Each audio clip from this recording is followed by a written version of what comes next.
The story begins with an unknown figure speaking to Lee Isimin many years ago. The figure explained that a move which might seem insignificant to some could lead to another's downfall, such as falling off a cliff. And all it takes is one word to stop someone teetering at the edge of that cliff. This mysterious individual reassured Lee, telling him he wasn't a coward at all.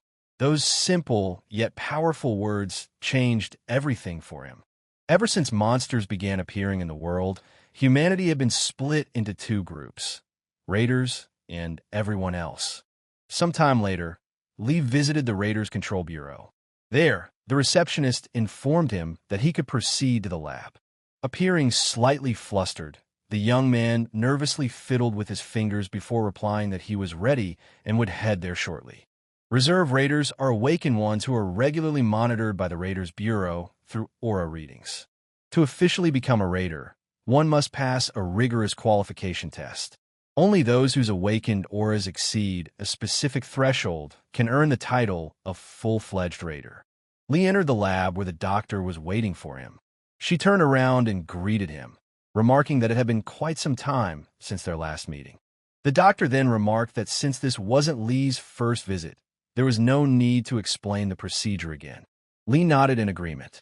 The doctor proceeded to ask if he was aware that he would have to join the army the following year. Given that he had already been excused once due to taking the Raider qualification tests, he wouldn't be able to avoid conscription a second time. Lee timidly responded that he understood. The doctor emphasized that while she was well aware of his circumstances, this pattern couldn't continue indefinitely. She then offered to write him a referral to see a psychologist. Lee lowered his head and quietly replied that he would simply take the test and leave. The doctor approved of his decision, but reminded him firmly that next year there would be no way out of military service. Lee walked over to the machine and took his seat in the designated spot. The doctor observed the readings and noted that the machine displayed a value of 103, a number that hadn't changed since the previous year. All awakened individuals possess an aura value starting at 100, which gradually increases over time. However, Lee's value had remained stagnant ever since he discovered he was awakened. Lee clenched his teeth in frustration. Despite his relentless training, he came to the painful realization that he lacked the innate talent required to become a Raider. His aura value hadn't budged an inch. Once the examination concluded, the doctor asked him to sign in the indicated space, which Lee did without hesitation. At one point, he had believed wholeheartedly that he could achieve his dreams through sheer determination. But reality had dealt him a harsh blow, leaving him disillusioned. Overwhelmed by devastation and distress, Lee returned to his apartment, where chaos reigned. Clothes, books, and other belongings were scattered everywhere, a reflection of the turmoil within him. Attempting to distract himself, Lee sat down at his computer and muttered that today was as good a day as any to play some games. But just then, a strange notification appeared on the screen. It stated that his eligibility had been verified and instructed him to click to access the Transcendent network. Lee entered and was immediately greeted by a board displaying contestants, prompts, and special participants. He couldn't make sense of what kind of site he had stumbled upon. Scrolling through, Lee noticed contestants sharing their stories, leaving reviews, and referring to themselves with bizarre, over-the-top titles. A laugh escaped him as he thought, do people with 8th grader syndrome still exist? He was confident that someone among them would benefit from the words of a rational person, someone who could bring them back to reality. With that in mind, Lee began typing. He wrote that it was time for them to stop living like parasites at the expense of their ancestors' legacies and instead step outside to get some fresh air. Lee was certain his message would prompt them to rethink their lives. After venting all his frustration into that single post, Lee decided to check the news. There, he read an article stating that Raider on Sungjin was reaching the platinum mark. Lee was incredulous. According to the article, On Sungjin had single-handedly hunted down the Kessia that appeared on Mount Bakhan and sealed the monster away. Fury bubbled within Lee as he scrolled through the comment section. Fans were gushing about how amazing On was, showering him with praise and admiration. An exasperated Lee slammed his fist on the table, muttering that this had to be some kind of joke.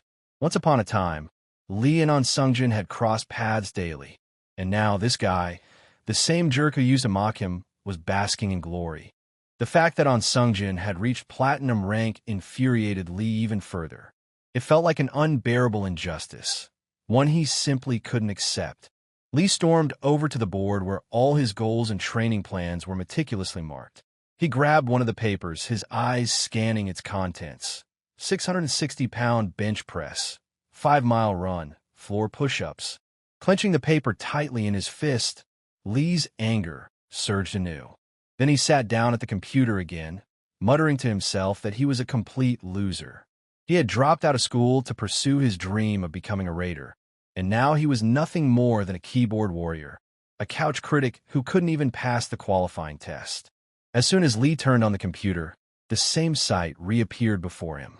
He couldn't figure out why it kept showing up, no matter how hard he tried to ignore it. Suddenly, he noticed a reply to the impulsive message he had posted earlier. The user Omniscient Kim chastised him, advising Lee to be polite since he was new to the platform. Signing off as unemployed Lee Se-min, Lee began exchanging messages with Omniscient Kim. He claimed that he was, in fact, a raider. Kim questioned whether Lee was referring to people from his own dimension, asking how old he was and whether he was even male or female. In response, Lee shot back by asking Kim for his age. Kim replied that he had stopped counting after turning 140, but added that age didn't matter much to Transcendents like him. Lee thought this guy must be absolutely insane. Unexpectedly, another message popped up from Grand Mage Ian. He declared that he would use all his points to track down the brat, and told Lee to wait for him. Lee burst into laughter, mocking him and daring him to try finding him. "Just let him catch my eye," Lee scoffed. At that moment, a bright spark appeared behind him. The glowing pink light grew larger and approached him. Suddenly, a voice asked, "And what will you do now, Lee?" Lee was utterly startled. The spark continued to expand, revealing itself to be a portal. From within, a woman's voice called out, asking if he was the unemployed Lee Se-min. Trembling with fear, Lee froze. Through the portal descended a stunning girl holding a staff, floating gracefully from the sky. It was something Lee had never witnessed in his entire life. The girl landed on the ground and remarked that she was curious to see what he was truly about. And whatever she had expected, this situation certainly wasn't far from it. Lee let out a loud cry of fear. In an instant, the girl summoned roots that sprouted from the ground and tightly bound him. The girl tilted her head, asking what had made him so angry earlier. Lee struggled with all his might, trying to break free, but the roots held him firmly in place. With a smirk, the girl remarked on how weak he was. Desperate, Lee pleaded for mercy. She laughed coldly, saying he wouldn't even stand a chance against insects. Mockingly, she demanded to know how someone like Lee had managed to access the Transcendent network. Then, lifting him upside down, she teased him, calling him fatty, and asked who he thought he was. Shaking with fear, Lee stammered that if she released him, he'd explain everything. The girl flicked her wrist, dispelling the roots, and Lee collapsed onto the floor. Kneeling on the ground, Lee asked the girl who she was. She introduced herself simply as Iana. Iana smirked and remarked that Lee certainly had a talent for bullshitting. After all, why would he feel the need to lie about being a raider? Lee began to defend himself, insisting that what he said was true. He just hadn't become a full-fledged raider yet. Still skeptical, Iana pressed him further. "So, are you a raider or not?" Lee explained that in this world, there are ordinary humans and raiders who possess auras. These raiders are the ones who typically hunt monsters, and he, Lee, is an awakened individual with an aura. Intrigued, Iana asked him to demonstrate his aura. Lee focused intently, and a bright blue light began to glow faintly around him. Iana gave him a puzzled and somewhat amused look, asking sarcastically, "That's it?" Lee was completely bewildered as she burst into uncontrollable laughter. Still chuckling, she mocked him. "Is this some kind of joke?" Then Iana focused her energy and unleashed her aura. A powerful, bright pink glow enveloped her, causing objects in the room to shake violently and fall from their places. Lee realized that this was an unstoppable force. It dawned on him that the so-called Transcendents were, in fact, the true monsters. Overwhelmed with fear, Lee began pleading for mercy, begging Iana not to kill him. He stammered, asking if this was the end for him. Suddenly, there was a knock from the adjacent room. The neighbor called out, asking if Lee was all right. "It feels like there's an earthquake over there," the neighbor remarked. Lee quickly replied that he was fine. Iana let out an exasperated sigh, muttering that because of this loser, she had wasted the points she had worked so hard to save. Visibly irritated, the girl demanded an immediate explanation. "How the hell did you end up in the Transcendent network?" Lee stuttered, replying that he didn't know himself. He had simply turned on his laptop. Iana pressed further, asking what he meant by laptop. Lee gestured toward the table, explaining that it was the glowing device sitting there. The girl said that the thing looked rather strange and asked if this was the means of communication in this world. Then she ordered me to continue. Lee replied that he had nothing more to say. Then Iana asked him to tell her about himself. Then Lee said that there was nothing interesting in his life, and that he just went through a lot of crap and ended up here. Iana asked, finding himself here, living in a pigsty? She called him pathetic. Lee took a deep breath and answered that he knew it himself. Then Iana asked him that he had tried to change something in his life, hadn't he? The girl's words were cruel, but they did not hurt him at all. On the contrary, Lee began to tell her about how he had been orphaned at an early age and adopted by his current parents, about how he realized in school that he was an awakened one, but due to bullying he never managed to finish it, and about aura indicators that haven't changed in 6 years.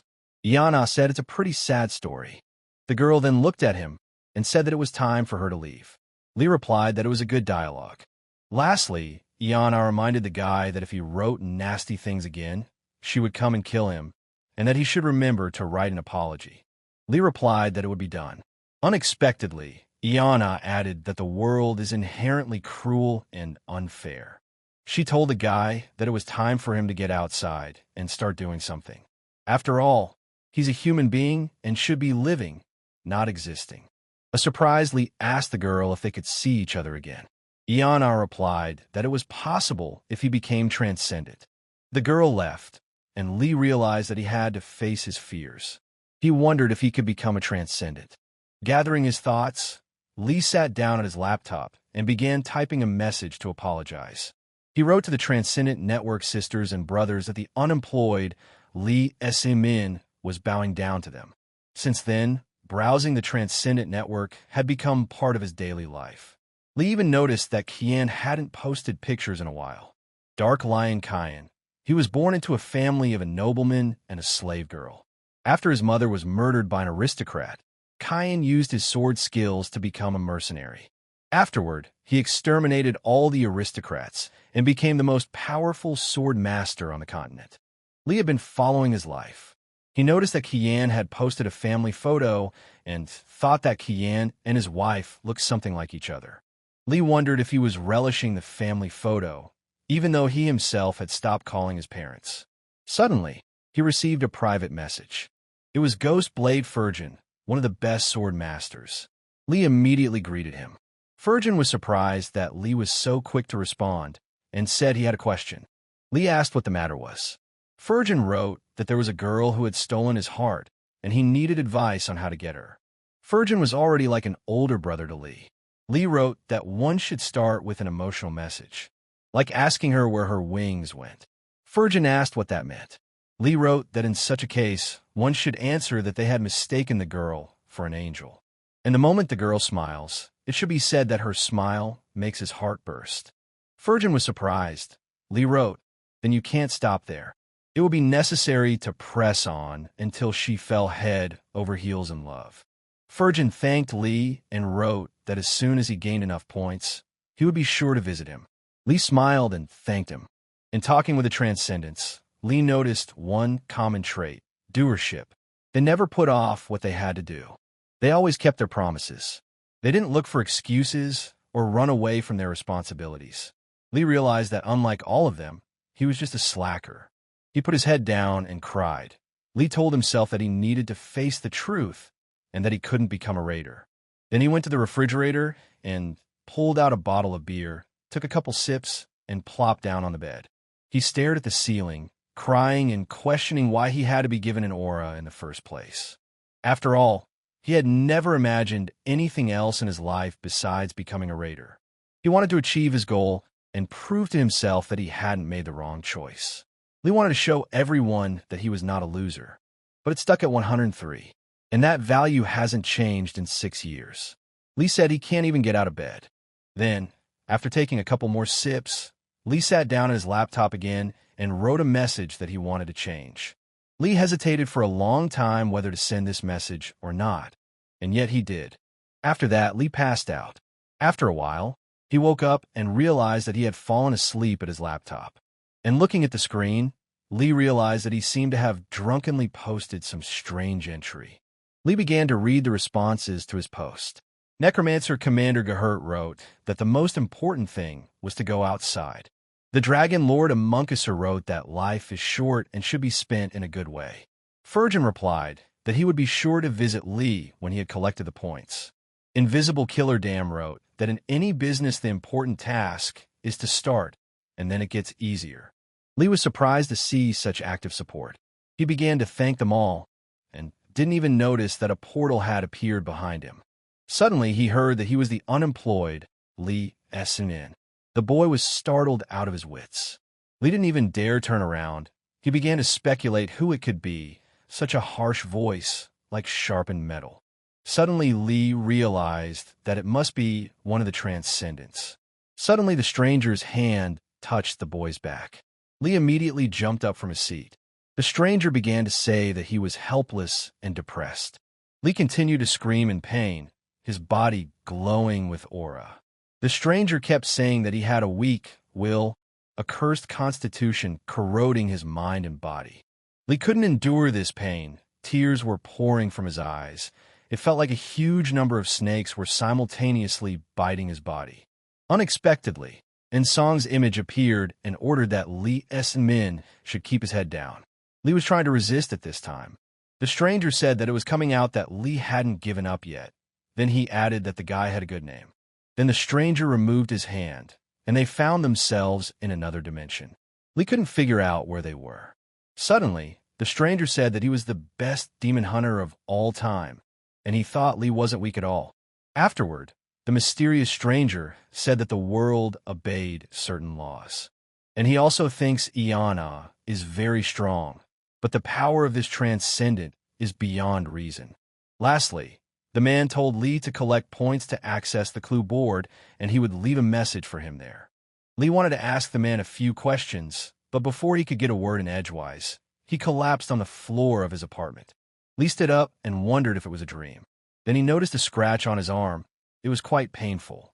All the while, the stranger's words that he was not a weakling were running through his mind. He suddenly felt so at ease. Lee decided it was time to clean up the apartment. He picked up a pile of trash and a mountain of empty beer bottles. Finally, the cleanup was over. Lee looked around and realized that there was now only one piece of trash left in the room, and that was him. Lee realized that he needed to remember his encounter with the Transcendents, and he needed to remember those words. The guy put on his gym uniform, opened a room door, and went for a run, reminding himself that he wasn't a coward. But when he got home, Lee immediately pounced on the chicken wings. He couldn't believe he would be so hungry after a 10-minute run. When he had eaten enough, he suddenly realized that he couldn't do that. So he pulled himself together and decided to run again. In the back of his mind, Lee realized that it would be difficult for him alone. So he decided to turn to professionals. Seeing the announcement on the street, Lee came to the gym. He timidly walked inside and asked if anyone was there. Then, walking a little further, Lee saw a huge, strong man in front of him lifting a barbell with a heavy weight. Lee marveled at what he saw, and suddenly the man said he was seeing him here for the first time. Lee looked a little embarrassed. Then the man asked if he had come to play sports. The guy nodded his head. The man walked over to him, shook his hand, and said his name was Kim Dok-bae, and Lee introduced himself as well. Kim said that he knew immediately why Lee had arrived here, As he smelled the odor right away, Lee was surprised. Kim then moved closer to the guy, looked him in the eye, and asked him if he had eaten chicken recently. Lee grinned. Kim then asked if he had decided to start working out today, did some exercises, and decided to reward himself by ordering himself some chicken. Kim said he didn't like that approach. Lee embarrassedly apologized. Kim took the boy's hand and told him that he needed to warm up first, and since he had come here, he should start today. Lee replied admiringly that he was ready. Kim looked at him carefully and said that it looked like Lee had played sports before. Lee scratched the back of his head and replied that there was a time. Kim then said he had the basics down, and now all that was left to do was work hard on his body. Kim escorted the boy to the treadmill. It was harder than Lee had imagined, and he wanted to stop and walk away. Kim had been standing next to him the whole time and asked if he was having a hard time. Lee replied that he should probably take a break. Kim started yelling to make sure Lee would always remember that once he fell, one must immediately get to his feet. Lee was already screaming in pain. He could no longer walk in a vicious circle.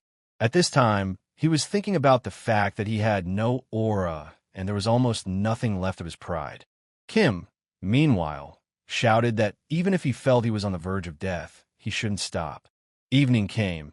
It was finally over, and exhausted, Lee told Kim that he was definitely on the verge of death.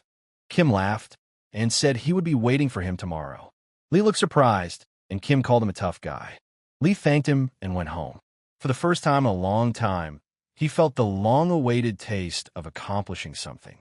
After getting home, Lee wrote a post about how today he took the first step toward his dream. Then he remembered the top demon hunter telling him to look at the clue board. However, a notification came in that he was not allowed access to the clue board due to insufficient points. Then the guy started to think how he could earn points. The system sent him a notification that he needed to complete a quest and lose his weight to 100 kilograms or less. After seeing this, Lee almost went crazy. He started screaming that how is this even possible, to lose weight to 100 pounds? And the very next day, Lee was back in the gym. While running, he thought about losing 100 pounds no matter what it cost him. And all Kim kept saying was that it was necessary to keep running even if he died. Some time passed, and then one day, Lee looked at himself in the bathroom mirror and noticed that he had lost a little weight. A smile appeared on the guy's face, and he decided he was going to do some interval training today. Surprisingly, while jogging, a strange girl spotted him and thought this guy was jogging here again. When she first saw him, he looked like a huge pig, and how different he was now. Meanwhile, after a grueling run, Lee started doing pull-ups on the bars. He kept telling himself that he couldn't get stronger until he started working on himself. Lee had no strength left at all. He began to shout loudly that he was not a weakling, and that he would get his way even if he died. The girl heard this and thought that this guy was very serious. So she decided to make the first move. The girl walked up to Lee and said that she noticed that he always practiced so hard. It was commendable. She also said that she noticed him back on his first day, and it's rare to find guys so dedicated. In response, Lee only nodded approvingly and said he had to go. He didn't even plan to continue this dialogue. Getting that, the girl got angry and thought why the hell did she even talk to him in the first place. Meanwhile, Lee realized that this girl reeked of raid. The smell was faint. Lee assumed she had at least a blue tag. The physical capabilities of raiders far exceed those of normal humans, even if they are low-ranking raiders. In addition, the huge rewards they received for risking their lives created a sense of privilege. Lee, as a trainee, knew this firsthand.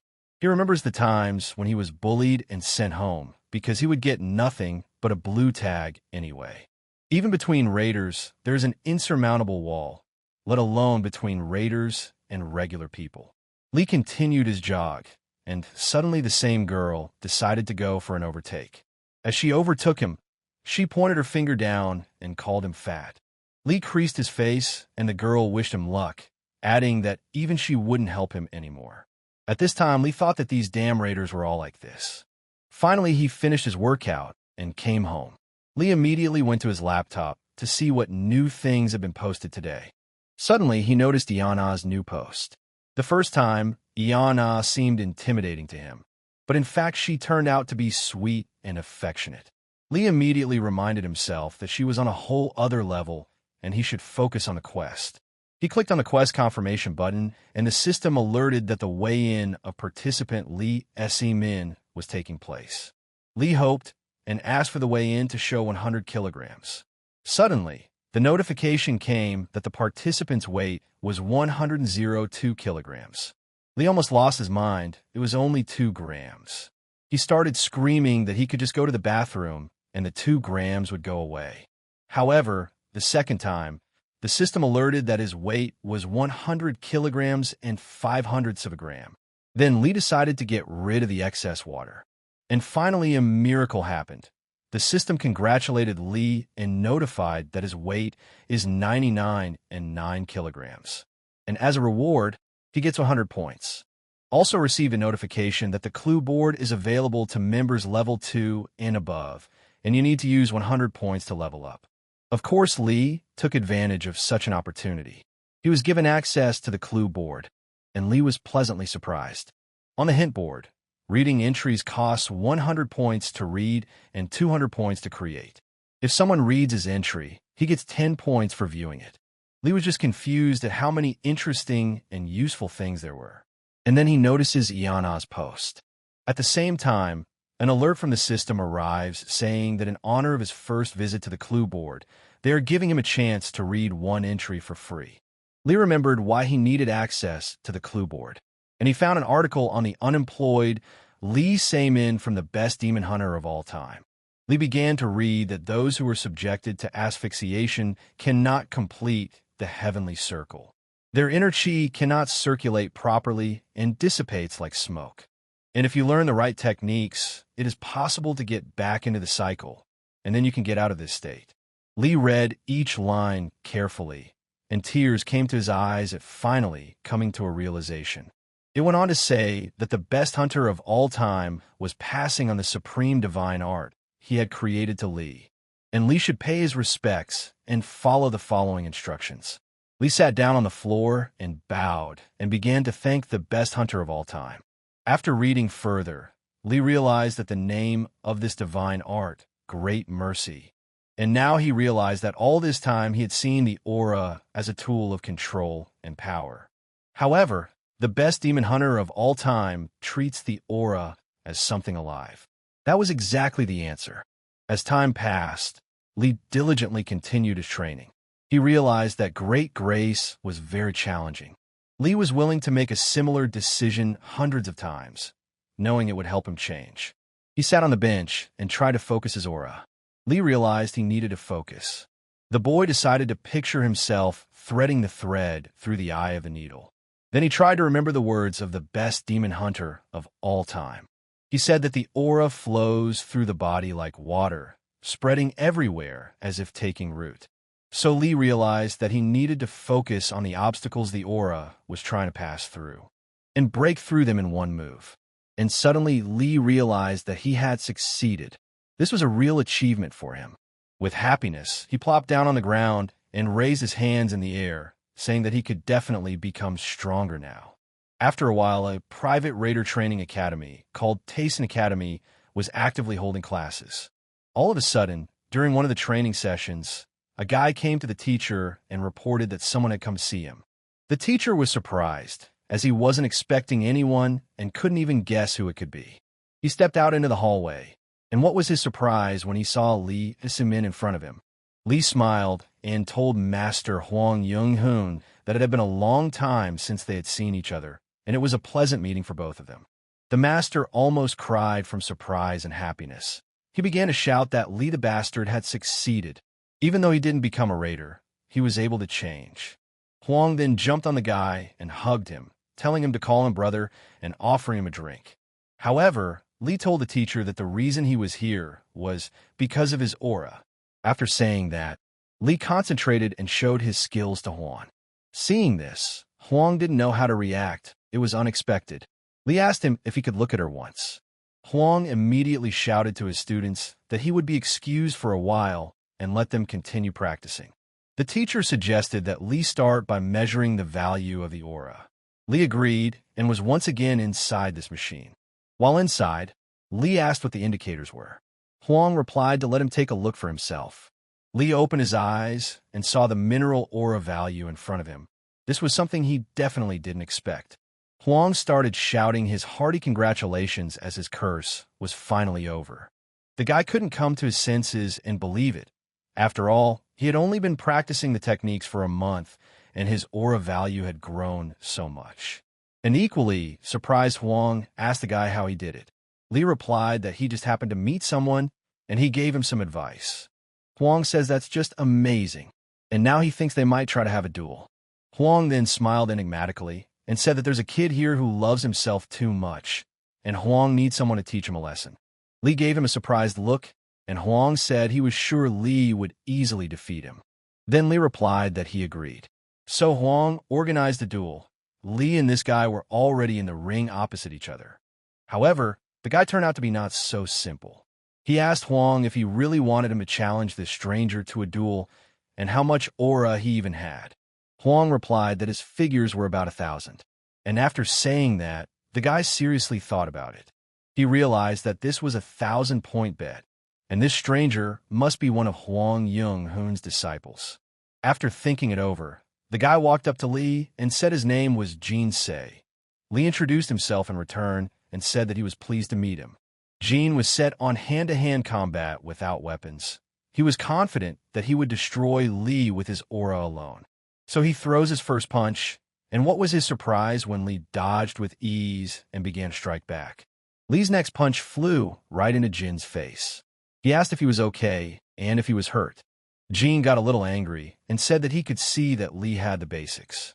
And after saying that, he started to attack, asking the guy when he's going to get serious instead of playing these childish games. Lee was able to defend against this blow. However, Jin landed the next blow, which sent Lee tumbling to the ring net, and he fell to the floor. Jin smiled proudly and said that was the end of it. He immediately pounced on top of Lee to finish him off. But it wasn't that easy. Lee was able to resist and knock Jin to the floor. Jin wondered if this guy knew jiu-jitsu. Raiders don't usually spend a lot of time learning martial arts, such as jiu-jitsu. Since they are fighting monsters, they see no point in learning martial arts or pain techniques. While Jin was pondering about Lee's skills, he intuitively threw a punch in the air. The surrounding people started laughing loudly. Seeing this, Jin was even more angry, and he still found the strength to get up and continue the fight. Gathering his hatred and anger together, Jin decided to attack first and strike a decisive blow. However, Lee dodged with ease and immediately struck back, causing Jin to fall to the floor. Lee then used a couple of techniques and immobilized his opponent. Capturing him, he didn't even give him a chance to move. Jin's anger and hatred became even greater. He asked how Lee dared to humiliate him. At this moment, his aura began to shine with an even brighter green light. And at this point, Huang began to worry about Jin, because Lee was not going to give up, and using a couple more techniques, he finally defeated him. Some time passed. Lee went jogging as usual, but this time he repeated to himself that he shouldn't get too excited, since that kid didn't train properly and lacked motivation. And Lee's victory in sparring was the result of his hard training. Now he realized that it took him longer to show his strength, and that power had been building up inside him all this time. And now it's no wonder he was able to defeat his opponent. Lee was doing great in training. He had already achieved amazing results, and his body was direct proof of that. And so, during another training session, the students of the academy showed a surprising curiosity. The two boys took a long look at how Lee was doing, and they clearly had something to ask. One of the guys had a flyer in his hand that said this man had managed to change in just 3 months and was now called Mr. Strongman. Meanwhile, Lee was admiring his body after another approach. The boys decided to approach him after all. One of the guys shyly asked if it was true that he had changed in just 3 months. Lee replied that he did, and then the guy asked admiringly if he could become like Lee. Lee replied that they had approached the wrong person. The guys were surprised, and Lee added that first of all, they should show respect to the boss. At this time, a coach appeared behind the boys' backs. He said that he welcomed them, and that his name was Kim Dok-bae. The guys realized that the man looked quite serious. Kim, meanwhile, offered to go to his office and talk. After a while, Kim brought the guys out and told them that they wanted to become like Lee, and so they would follow the same training. Lee smiled and asked the coach if they could handle such a workload and be patient. Kim said they signed a contract that says they can't give up going to the gym for a while. And more young guys in the gym is great. Lee smiled and wished the guys good luck. Then he realized he hadn't gone online yet today to see what was new. He started visiting the site from his phone a long time ago, as he is busy working out most of the time, and locking himself at home with his laptop is no longer sitting around. Meanwhile, the guys barely made it through their first workout. One of them said he felt like he could die. But Lee decided to show something else. The guys couldn't figure out what he was doing. They assumed Lee was a raider after all. One of the guys said that it was coming out that Lee was now his senior comrade. The other replied that it was true. Lee realized that lately he was starting to get some strange looks at him in the gym, especially those newcomers who had recently become members of the training hall. Lee couldn't understand why they were staring like that. It made him uncomfortable, especially since he wasn't interested in guys. Finally, one of the newcomers approached Lee. He apologized and said he felt something while he was looking at him. Lee asked, "What does that mean?" And then the guy said he knew who Lee was. Lee then asked, even more surprised, what he was talking about. The newcomer replied that there was no point in hiding. Lee was already angry and said that he had nothing to hide. And the newcomer asked the question directly, asking if he was a raider. Then Lee smiled with relief and replied that he was. Lee exhaled, as his hunch proved to be false. The newcomer, meanwhile, was glad that he had been right. Lee told him that he wasn't really a raider and he was going to take the exam. The rookie then asked that it was going to be held in a month, right? Lee replied that he did. And the rookie said he was a little jealous since he wanted to be a raider too. Lee was surprised, and the newcomer said that he, like Lee, was an awakened one and showed him his aura. Lee replied that he understood now and asked why he didn't attend the Raider Academy but trained here. The boy replied that his parents thought it was dangerous to become a raider, so he would wait until he was of age. But in the meantime, he would concentrate on his studies and build up his physical strength. Then Lee told the kid that among the raiders, there are many who bloom late. And to become a raider, you need not only aura, but also time and effort. The rookie replied that he just had to become a raider. Lee then asked why that was so. The guy replied that it's pretty obvious, as a raider is the coolest profession, ranked #1 in a survey of elementary and middle school students' career aspirations. Lee then asked if he knew how to control the aura. The boy replied that he understood a little about how it worked. Lee asked him to demonstrate. The guy was scared at first, but still dared to do it. Lee looked at it and said he did great and asked if someone helped him with it. The boy replied that he had watched a lecture by Raider on Sung Jun. Lee responded that he did well and advised him to keep practicing as controlling the aura is very important. The guy replied that he understood, at which point Lee told him that he was a bright kid and he hoped they would meet again at the top. The guy was genuinely happy about this and thanked Lee from the bottom of his heart, promising that he wouldn't give up either. Lee smiled and thought what a great feeling this was. But after a second, he immediately reminded himself to cheer up. Lee then went home and sat down at his laptop to log onto the net. He read the cool title, Authoritative Fighter, and told the best demon hunter to wait a little longer. The clue board was very helpful in learning new skills. Lee decided to read new discussions online. Ghostblade Furton wrote that he was currently busy because of a relationship, and Grand Mage Iana asked what other relationship he could have with that face. Lee chuckled and said that it was business as usual on the net today. Then he hesitated and said that after he finished here, he was going to do a little research to qualify as a raider.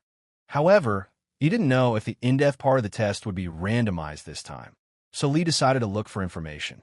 The cherry on the cake of the qualification exam to become a raider is the mandatory in-depth part. Lee read in the news that the advanced portion of the exam was once again truly historic. Every year the tests are always different, and no one knows what to expect. Even after successfully passing the written test, the aura and martial skills assessment, it was not uncommon to fail the last stage, the in-depth test. Lee remembered that last year it was a debate. He didn't understand how the hell the debate would benefit the raiders at all. Wasn't it enough that raiders were good at fighting and killing monsters? Lee found an advanced placement test prep book online. He chuckled and couldn't figure out if anyone was really spending money on this. Not a minute later, Lee was already on the phone asking how much the fee was and if the information was accurate. He then asked if they knew anyone from the association and asked them to send him the account number. Lee finished talking and thought that this would probably be enough, and pretty soon the whole world would recognize Lee Min. After a while, Lee was practicing outdoors again when he suddenly smelled some strange odor. When he turned around, he noticed the same girl, and she looked at him. Then the girl ran up and asked him that they knew each other. Lee tried to hide, but it didn't work. The girl said admiringly that he had lost so much weight that she hardly recognized him. Lee asked her to stay out of his way and ran on. Then the girl said that she apologized for being rude last time. Lee gave no response, so the girl decided to introduce herself and said her name was Kim Sung-ha. Out of politeness, Lee also introduced himself. Then the girl asked if he was a raider. The guy replied that he was just about to take the exam. Kim wished him luck and informed him that she would be there too, coming to support the newcomer on their team. Lee strained a smile and replied that he would look forward to the meeting. Kim wondered what that smirk was about, since the newcomer to her company was a real ace. Lee then asked if she wanted to argue. Kim responded by asking what he meant. And then Lee offered to see who would win out of the two of them, him or the newcomer from her company. But it's not that simple.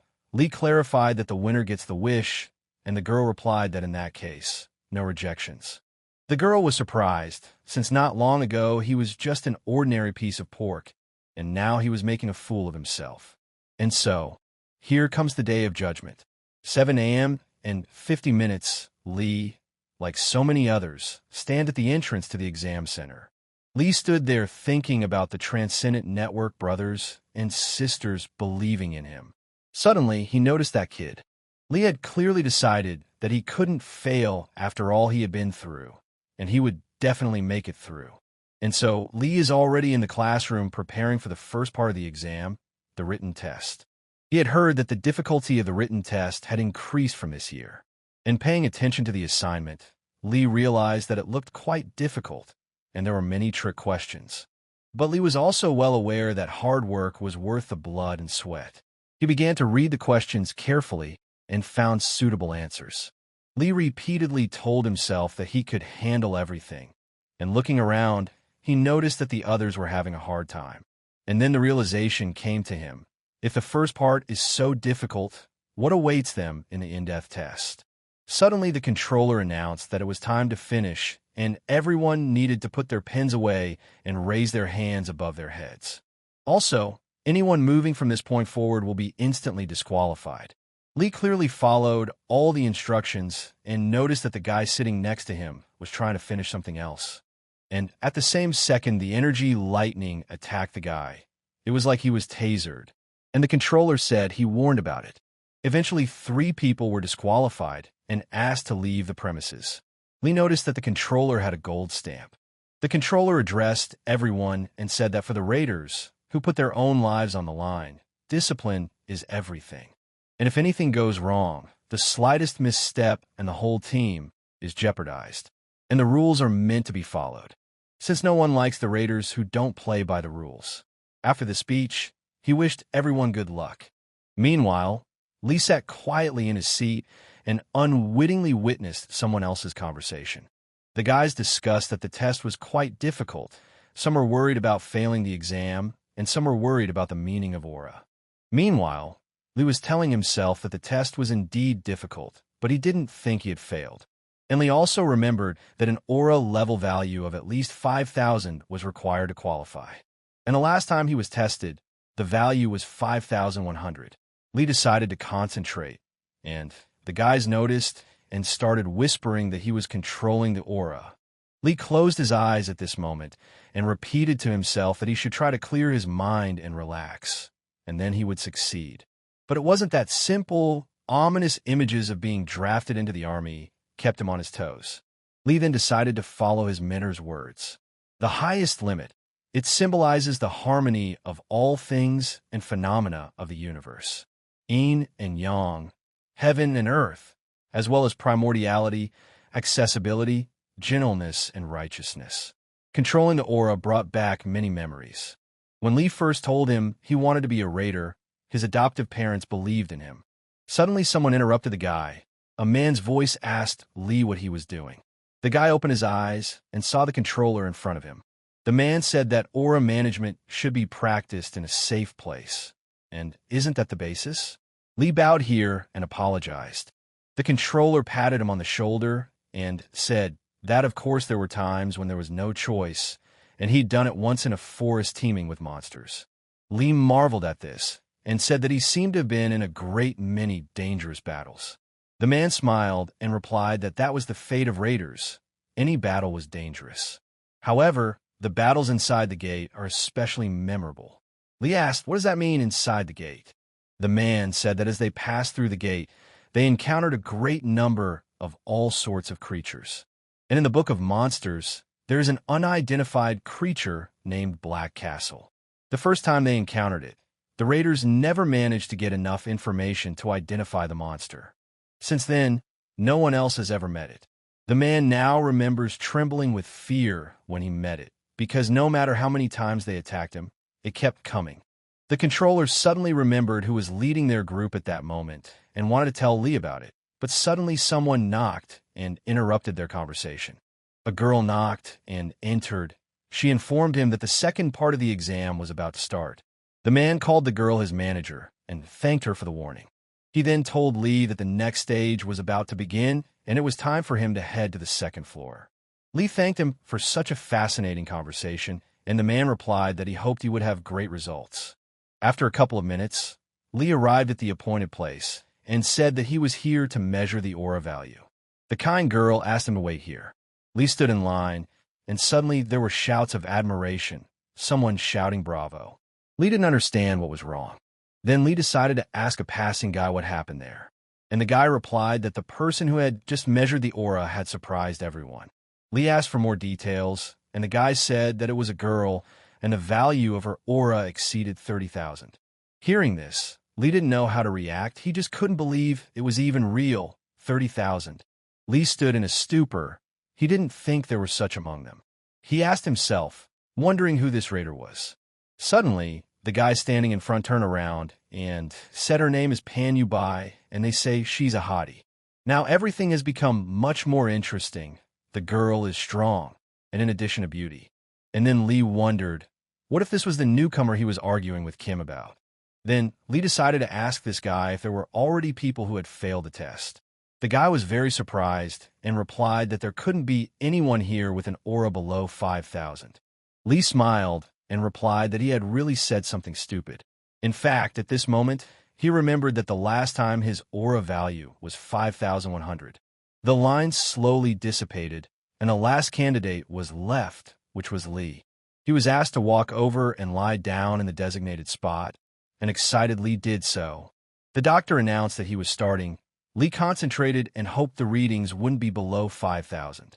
The examination ended, and the controller reported that Lee Semin's aura value was 7,180. Hearing this, Lee exhaled a sigh of relief. The controller said that was the end of it. Lee started jumping with happiness, his eyes filled with tears. He started thanking everyone around him, calling them brothers and sisters. He then approached the controller and thanked him, saying that he hoped the whole year would be full of good luck for him. No one could figure out what was wrong with this guy, and only Lee realized that for him it was a victory to which he had worked so long and hard. Leaving the lab, Lee went online. He received a message asking how his exam went. An overjoyed Lee replied that everything was fine and asked what time his classes ended, as he was calling for some meat and treats today. After a while, Lee was already sitting in the establishment waiting for his delicious food. He enjoyed everything around him and thought about how beautiful the world was. Suddenly, he noticed the very girl Kim with whom he was having an argument. Lee thought she was strutting around like that, knowing she had such a strong trump card up her sleeve. He was of course upset by this fact, and suddenly someone tapped him on the shoulder. Lee screamed in fright and surprise. The rookie guys that Lee had called came in. The guys asked how his exam went. Lee smiled and replied that it had been easy. Then he asked the boys what they wanted to eat. and the boys said with one voice that they wanted pork. Через время им принесли их шикарные аппетитные блюда. During dinner, Lee told the guys that he realized something important today, so he was going to start living life to the fullest. И приказал ребятам есть, пока у них животы не лопнут. The guys were surprised and asked Lee why he shouldn't be the manager of a meat restaurant, since he's so great at frying meat. Lee replied that if an ignoramus like him were to run a meat restaurant, it's scary to imagine what an embarrassment it would be to the nation. Ji-Ming then asked if it would be the same if he became a raider. Услышав это, Ли протянул свои палочки, сказав, что сейчас преподаст кому-то урок. The guys laughed and said it was just a joke. Suddenly the door to the dining room opened and a company came inside, some of them saying they were very hungry. Lee looked up and noticed her again. The waiter asked how many there would be, and the girl said there were 5 adults. Seeing them, Ji couldn't contain his admiration. And then Kim came over to their table and told Lee that they crossed paths surprisingly often by accident. After that, she turned to the girl behind her and called her name Yubai and said that this was the guy who said he could overpower her with his eyes closed. The girl was embarrassed and then introduced herself and said her name was Pang Yubai. Lee also introduced himself in response, and then he finally realized that she was the newcomer with an aura value of 30,000. Kim smiled afterward and left wishing them a pleasant appetite and reminding them to make sure Lee didn't forget about their argument. Lee started shouting that when he said that, but no one would listen to him. They left and didn't even turn around. By the end of the evening, the boys were already full and had full bellies. They thanked Lee for such a treat. In parting, Ji asked who the girls were, as they looked very pretty and nice. Lee replied that you shouldn't judge a book by its cover. He hugged the guys and reminded them that they should choose the girls carefully. And after that he suggested going to karaoke. The guys gladly agreed. They set off on their journey, and suddenly Lee felt something strange. He turned around and saw a bright red spark. Ji asked what was wrong. Lee told the guys to get out of here quickly. The guys didn't understand what was going on. Lee said he had a bad feeling about it. At this time, he remembered the first time he saw the portal open. And Ji hugged Ji and said that the gate was about to open. Suddenly, Lee started shouting that a gate had opened here. The boys hid behind Lee's back and watched the gate increase in size. A few seconds later, a huge monster came out of there. Lee immediately thought it was Sinkus. The monster had completely gotten out, and chaos reigned around, people scattering everywhere. Meanwhile, Lee stood motionless in place. He suddenly realized that his body was beyond his control, and he couldn't move.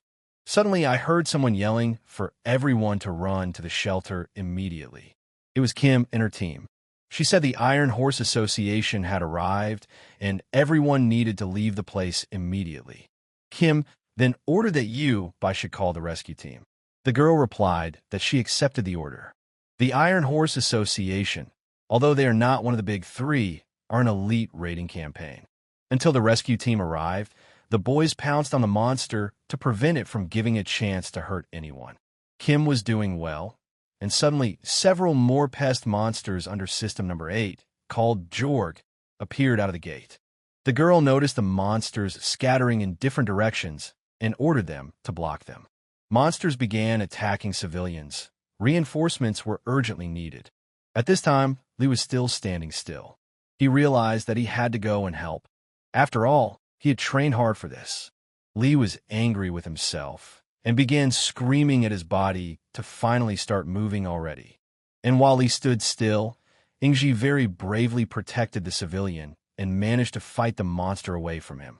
Seeing this, Lee thought that Ingji, the kid who had never trained properly, had fought the monster so bravely. That's when Lee realized that this guy was going to be an incredible raider.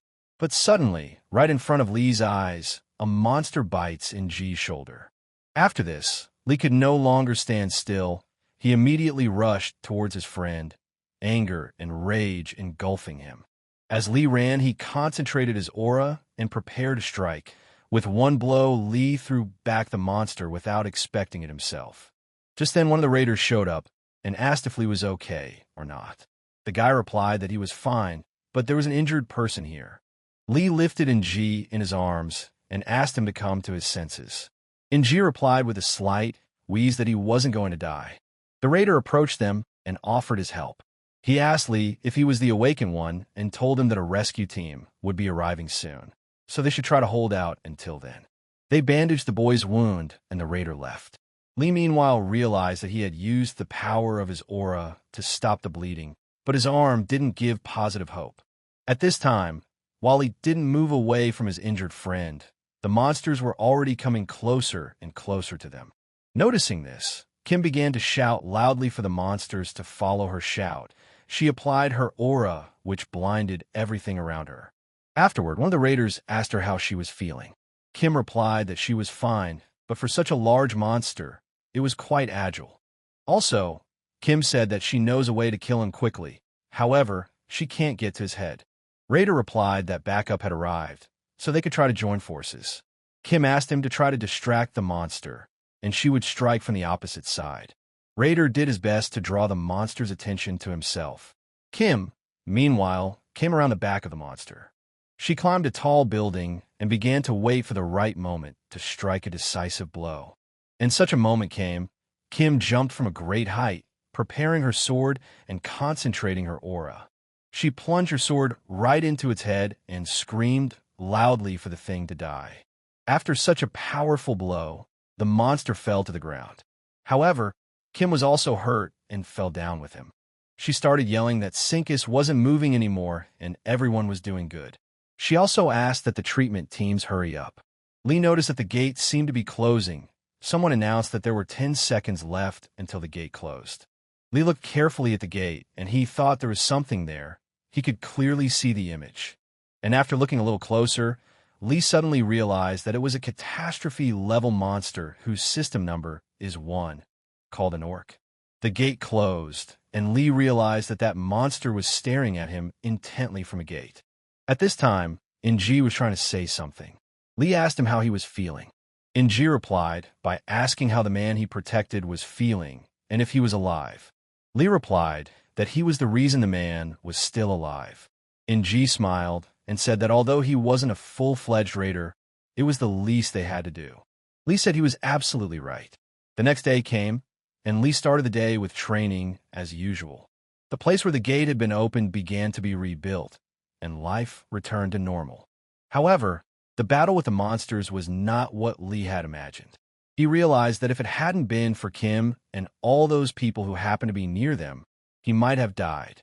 Evening came, and Lee still continued to torture himself with his workouts. He hadn't stopped once all day.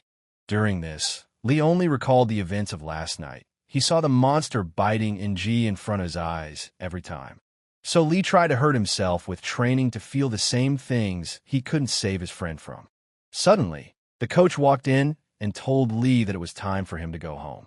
Lee replied that he hadn't noticed that it was so late. The coach realized something was wrong, so he offered him a shot. Coach told Lee that he was very sorry for what happened to Inji. Lee asked if the coach knew that he was an awakened one. The man replied that he was also aware that Lee was taking the exam. Lee said that he did. He decided to share with his coach and said that when he first encountered the monsters, his body went numb. Saying these words, clenched his teeth, Lee drank a shot and took a deep breath. It was difficult for him to talk about it. But still Lee continued and said that while he was fighting fear, the monster injured Inji. The coach was silent and listened intently to the boy. Then Lee asked him if he thought someone like him could become a raider. The trainer sighed heavily and told him that before he opened the gym, he had been a professional boxer. Lee was surprised by that. The trainer said that of course he was older now, but he used to be very agile. Lee jokingly asked that he must have knocked out his opponents with a single knockout. The coach smiled and replied that there was a thing, and then continued his story by saying that eventually something happened. There was one young man who passed away right during the fight, and after that incident, the trainer could not return to the ring. So the coach asked Lee why he thought he was telling him this story. Lee asked, "Why is that?" And the man replied loudly, "That enough with this self-pity. What's past is past, and you can't lock yourself in a room and whine about the mistakes of the past for the rest of your life." Lee replied that he wouldn't do that, and the coach told him that nobody is perfect and sometimes people make mistakes. And yes, Everyone regrets what they've done, whether it's him who delivered a vital blow to his opponent without knowing it himself, or his opponent who was aware that things could end badly but failed to stop in time. And of course, everyone feels fear, but no matter what, they have to keep moving forward. After these words, Lee and the coach had another drink each. Then the coach asked Lee if he from the past and he from the present were to collide, would he win? Lee replied that he thought he would have one from the past. And the coach said that Lee didn't understand anything, because in the past, he was much smaller than he is now. And of course, he's not going to be throwing punches now. However, the coach feels he's gotten stronger, not so much physically as mentally. He then patted Lee on the back and said that he would make a great raider. Lee took another drink and said he would do everything he could to make it happen. Time passed. One fine morning at Taesong Academy, our Lee was on the battleground. The teacher asked Lee who he preferred as an opponent. Lee said that he hoped for him. However, he immediately said that he wanted to see Jorg in front of him. Lee concentrated his aura, and the system created an image of Jorg. The boy prepared for battle. The monster started to attack. It pounced on Lee. However, Lee immediately blocked its attack. And after that, with a single swing of his sword, he chopped the monster into pieces, leaving it no chance of survival. Now Lee realized that the Jorg was weak. He thought, how come he couldn't attack this monster back then, and just stood by? At this time, the teacher shouted for Lee not to be frightened and not to let anger overwhelm him. He asked if Lee was ready to continue or not, and Lee said he was ready. Lee concentrated his aura and told the teacher to put Shinkus on him this time. And within seconds, the system generated an image of Shinkus. Lee readied his weapon. The guy decided not to wait for the monster to attack him first, so he sprinted around and started attacking it. Lee made his first strike with his sword and scratched the monster. A blue liquid resembling blood began to ooze from the wound. After being wounded like that, Shinkus became angry and his eyes shone with a bright red light. Shinkus attacked the guy, but Lee managed to dodge and crawl under his legs. He concentrated his aura and began to repeat to himself that by combining his body and thoughts, he would obtain Xingyiquan. After saying those words, energized with energy and aura, Lee struck with his sword, shattering the monster's body.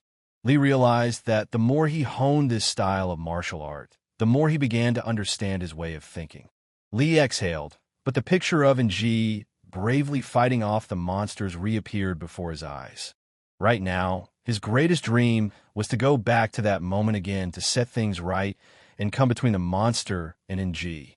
At that moment, the system alerted that Shinkus had entered the second phase.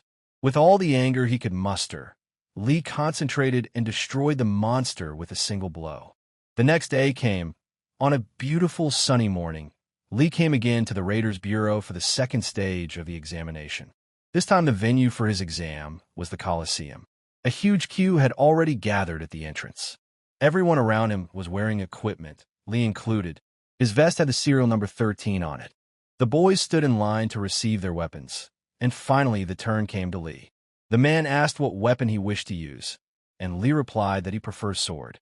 After receiving the sword, Lee thought that even though this was a training center, why did the props look so shabby? Everyone was standing around waiting for the exam to start already. Suddenly, number 137 said, "Is it really Yun who has the platinum mark, who will be the proctor for today?" A young guy appeared on the stage. He walked up to the microphone and started saying that he congratulated everyone who had passed the first stage of the exam. And now he's going to talk about the second phase, which is the evaluation of combat training. Yun explained that their armor was equipped with sensors that would count their opponent's fatal hit on them, after which their movements would be immediately restricted. The task of the examinees is to neutralize as many opponents as possible. The victory will go to the last one left on the battlefield. Meanwhile, the managers approached the guys and handed out papers to them, telling them that after signing these papers, they should head to the exam venue. All the participants listened carefully and followed the instructions. Yun wished them good luck and said that they would see each other on the battlefield. Having signed the necessary documents, the guys came to the field. Someone announced into the microphone that there were 5 minutes left before the exam began.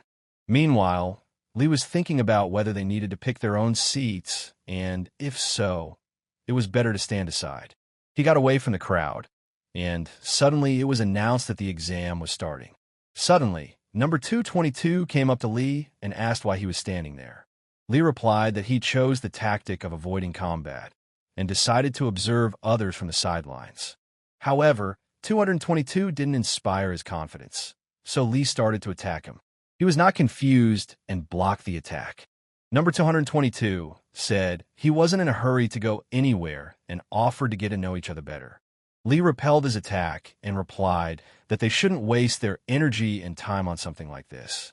After saying those words, Lee threw away that wretched sword that only hindered him and made him uncomfortable and grabbed his opponent's face with his hand.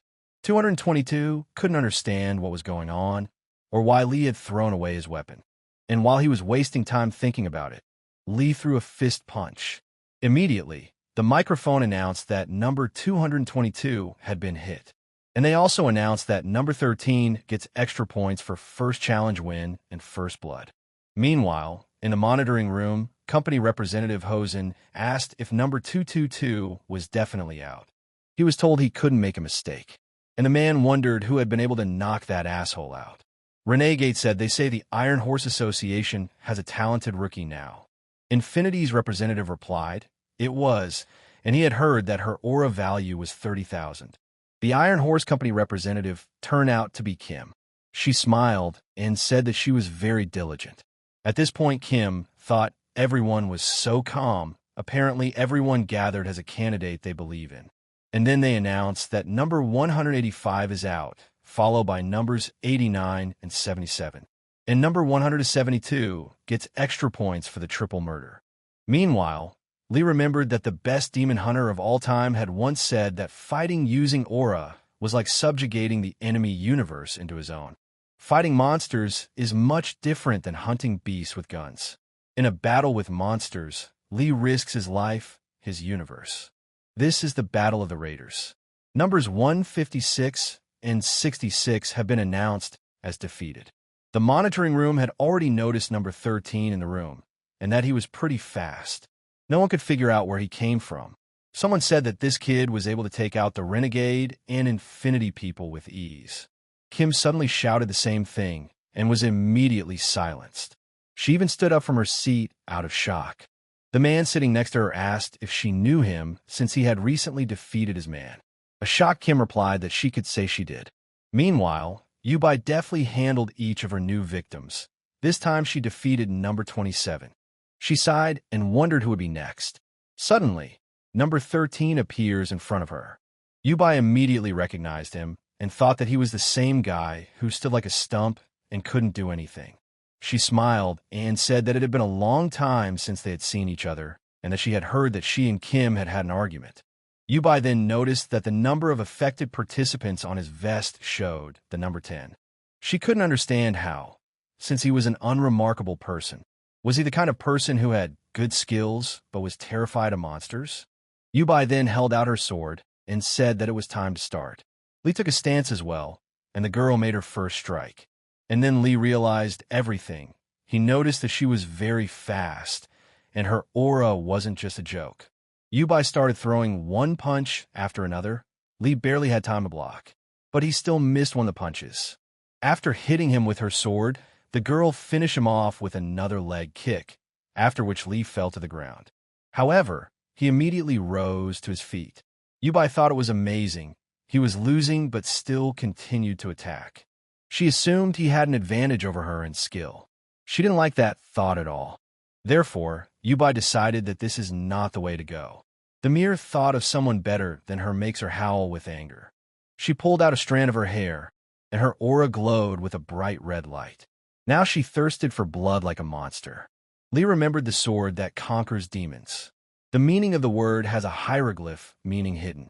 It turns out there's a demon hidden somewhere inside the sword. The sword keeps the demon inside, completely subjugating it to its master. Therefore, a skill holder could possess the same bloodlust as a monster. Lee realized that her aura was truly incredible. He didn't know exactly how she had managed to manifest a bloodlust like a monster, but he was sure that she had seen his fear of monsters that day. Lee took a step forward, and YB said that he had changed. Lee told her that he was the kind of guy who could be fixed quickly, and he had nowhere to run. The girl smiled and concentrated her aura and ran towards the guy. Lee, too, prepared his aura and ran towards him with an attack. Suddenly, it was announced that the test was over. From attacking each other, Lee and YB were thrown off in different directions. They couldn't understand what had happened and why the trial was over. They also announced to make sure all injured people follow instructions on how to seek medical attention. Meanwhile, Lee lay on the ground and thought about the fact that he was alive and that it was really over. And now it was time to pass the last stage of the exam. All those taking part were escorted into the auditorium. The difficulty of the last stage is that each time the task is different. And even if the raiders performed well on the first and second stages, they may fail on the last stage. So finally, Lee sat down in his seat, and what was his surprise when he saw a blank sheet of paper and a pen in front of him? He didn't know what to think. Would they really be testing their drawing skills? And suddenly, there was an announcement that this year, the final part of the qualifying exam is an essay. When everyone heard this, they were, to put it mildly, shocked. Then it was said that no one should get up and move around before the exam started. Otherwise, they would be disqualified. Each examiner was then given an instruction sheet, which told them to state their thoughts on the following topic: maximum 5,000 marks, time limit 1 hour. It is necessary to describe in detail why each of them decided to become a raider and what, in their opinion, is the main mission of the raiders. Many of the boys were saddened to hear this. Some could not write. Some had not read books for so long that they could hardly express their thoughts. After a while, the examiner was reading an essay by one of the guys. It said that after he came across a video of the famous raider Hansu, he decided to become one too. The checker called it corny. The next essay said that when he was a kid, a gate suddenly opened in front of him and a random raider saved his life, and he's wanted to protect people ever since, too. The reviewer said it was boring. As Lee wrote his essay, he recalled the exact moment when he began dreaming of becoming a raider. Always when Lee thinks of the raiders, he remembers him. He remembers him stopping on Sungjun during another round of bullying. He was always hurting the weak. When Lee tried to stop him, On Song said it was none of his business. Lee was well aware that, yes, he was an orphan, but by the time he had come to terms with being alone, he had been adopted by his current parents. His mom and dad saw their calling in raising him. They didn't always say they loved him, but Lee could feel it. His parents asked him what kind of person he wanted to become. His father told him that all people came into the world for a purpose. One day, his parents sat him down in front of him and started a conversation about how maybe their purpose in life was to raise him. This conversation Lee didn't quite understand at the time. Perhaps they were trying to protect him, because shortly before that, Lee had learned that his biological mother had died. After reading the letter with this information, Lee threw it in the trash. It didn't matter anymore. After a while, his parents brought Lee to the Raider Academy. His mother asked him to eat well and try not to get too involved in training. And his father asked him to live up to his name. Lee asked what that meant. Then his father said that SAE means peace and Min means people. So his father asked him to become a raider who helps people. Lee bowed and said that he would definitely do that. He thanked his parents for raising him. Suddenly, the notification sounded that there were 5 minutes to go. Then Lee took the pen in his hand. He started writing that monsters have taken over humanity. The only power that can resist them is the aura. So why is it given? What purpose is there for the wearer of an aura in this world? Lee wrote, "Help." At that moment, he remembered the words of the best demon hunter of all time about not being a coward. Then he wrote, "Peace." At that moment, he thought about how NG had told him that it was the least they had to do. The next word Lee wrote was safety. And in that moment, he remembered the coach who told him he would make a great raider. And finally, the people. Lee wrote that this was the reason he wanted to become a raider. And suddenly it was announced that the exam was over. After a while, Lee came to the hospital to visit his brave friend. He knocked on the door of the room and said he had come to visit. NG was happy and said he was glad to see him. Lee asked how he was doing. The guy said he was fine and asked if Lee liked novellas, since this one was really cool. Lee laughed and replied that he doesn't read that kind of stuff. Then he opened a soda and asked when NG would be discharged. He replied that it would be a while yet, so he would have to study in his bunk. Lee asked in surprise what kind of studying. NG said he was actually pretty smart. Lee looked at him even more surprised. Then NG asked if he knew the square root formula. Lee replied that he had no idea what it was. NG laughed and said that Lee was dumber than him. With his head down, Lee turned to NG and said that he would help him repair his arm, but it would take time. The boy was surprised and jokingly replied that in that case, he would trust him and prepare to become a firefighter. Lee asked why firefighter, and G replied that it was actually a very cool profession too. Lee laughed, gave him a friendly pat on the head, and told him he had to go. Ing said goodbye to him and asked when they would see each other again. Lee replied that it would probably be in 2 years. And G smiled and replied that he would visit him. Lee said he'd better not. It wasn't long before Lee learned that the qualifying exam to become a raider had been completed and he had been drafted into the military. Leaving the hospital, Lee, completely disheartened, began to think that his 2 years of precious youth would be wasted. Eventually, he couldn't take it anymore and started yelling all over the street that this was the tyranny of their state. The Immortal Squad is a specialized unit made up of awakened ones who have not passed the qualification test. That's exactly where Lee is going to end up. The other day, Coach Huang told Lee that he would need to purchase a weapon. Lee asked what for, and the trainer said that he realized that each awakened person had his own weapon. The military would not be able to provide it for everyone. Completely desperate, Lee came to a gun store. The salesman greeted him, but immediately realized that there was something wrong with the guy, and it was better not to be nice to him. But still the salesman asked if he was a conscript. When he heard that, Lee flashed like lightning. Then the guy said they have him a lot, and asked what he was looking for. Lee asked to see what kind of claymores they had. The salesman said attractive on the outside, but empty on the inside. Lee asked what that meant, and the guy explained that that's what they usually say about claymores. The salesman then smiled and said that of course they sold any two-handed swords. The claymore is a weapon of important historical significance along with the Japanese sword and the Zweihander. It is the weapon of choice for many who are uncomfortable using modern weapons. The salesman told me that the Iron Heart Company make great claymores, but the price tag bites. That's why most people choose domestically made swords. And nowadays, people call a claymore a two-handed sword. The salesman suggested that Lee try one of them. Taking the weapon in his hands, Lee said it was just like the seller said, attractive on the outside but empty on the inside. Taking a couple swings, Lee said it was pretty good. The salesman, smiling, replied that he knew he would like it, since the sword is of excellent quality for a small company of maker. Moreover, it can be taken care of and used carelessly. Lee held out the card and said he would take it. The vendor bowed and thanked him for such a choice. In parting, the salesman wished him good service. But Lee frowned again and thought he had enough salt in his wound. Lee then said to himself that if one can avoid something, one should try to enjoy it. He decided to keep practicing hard and would try to pass the test again. Lee held his head high and said that he was born to achieve his goal and it was time to move forward as he had a lot of things to do. After a while, near the demilitarized zone, Yun Woo Jae, the Special Forces Corporal of the Immortal Squad, was shouting at the entire department that this guy was a complete nutcase, and that they had enough assholes like that. He then asked Lee where he had seen soldiers buying guns. Lee apologized. The corporal asked who had encouraged him to bring his weapon. Lee replied that an acquaintance had suggested it. Then the corporal laughed and said that great acquaintances he had, but that it was better to find better friends. The corporal then looked at the guy standing next to him and, calling him Gil Hun, said that he seemed to have a puppy he could torture. Private Gil Hong replied that he would make a man of him. He approached Lee and called him a rookie. "Yes, sir," replied Lee. Gil Hun ordered him to follow him. Lee got up and went.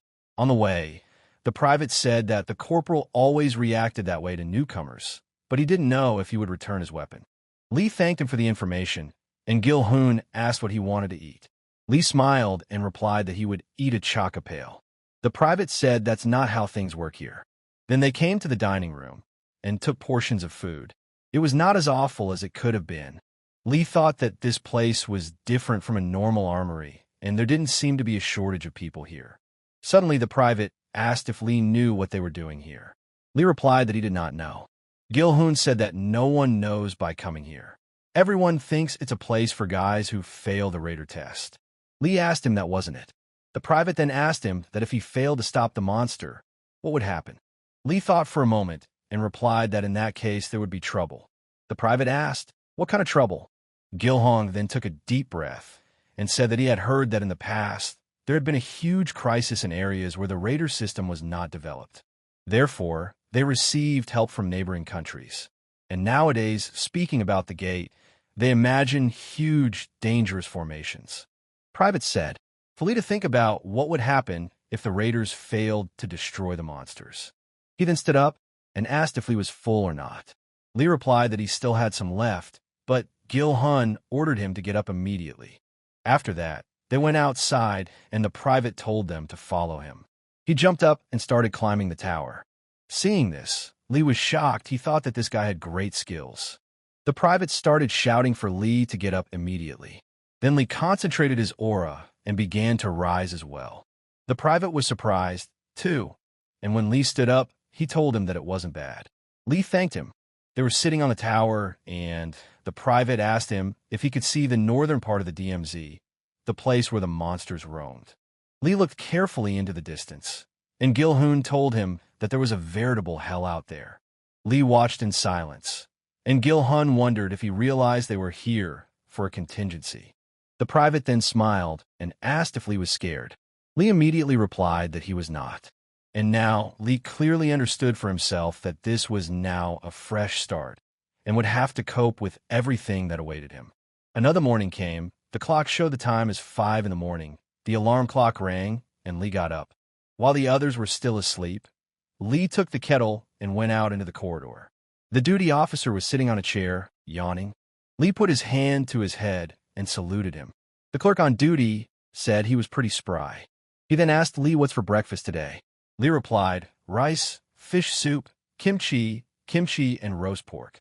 Lee filled a kettle of water and, returning to the room, began counting in his mind, 3, 2, 1. And by the end of his counting, a loud noise came from all the speakers.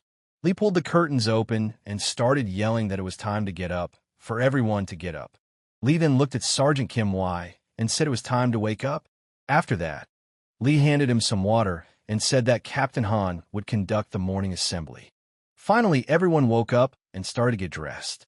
One of the military men asked if Lee had made his bed. Lee pointed to his bed. The morning formation had begun. The captain said that the soldiers would be arriving today after the mission and that they should be rested. Gil-hong turned to Lee and said that the squad leader was returning today, so we should be on guard. Lee replied that he understood. Lee asked what kind of mission they were on. Gil-hoon replied that he was not aware of it, but he had heard that everything was happening in North Korea. North Korea is said to have fallen almost completely under the onslaught of monsters. A handful of soldiers hold a few cities, but they are surrounded by monsters. As a result, South Korea, China, and Russia formed their own borders to keep the monsters at bay. They help the North in slaying monsters and the South in defending against attack. That's the mission. Private Gil-hoon warned Lee not to dare make eye contact with Sergeant Jian, as he really dislikes it. The morning meeting was over, and Gil-hun asked what they were having for lunch today. Lee replied that it was curry, soybean sprout soup, and chicken and hot sauce. Gil-hoon entered the room and started shouting that the commander had returned. The man replied that it had been a long time since they had seen each other. The commander then asked who it was with him. Gil-hoon replied that it was newcomer Lee Sae-min. Lee realized it was Sergeant Chan. Jong then said that they would talk after he took a shower. Gil-hoon wished him a good relaxation under the hot water. Sergeant Jong ordered his bag to be disassembled.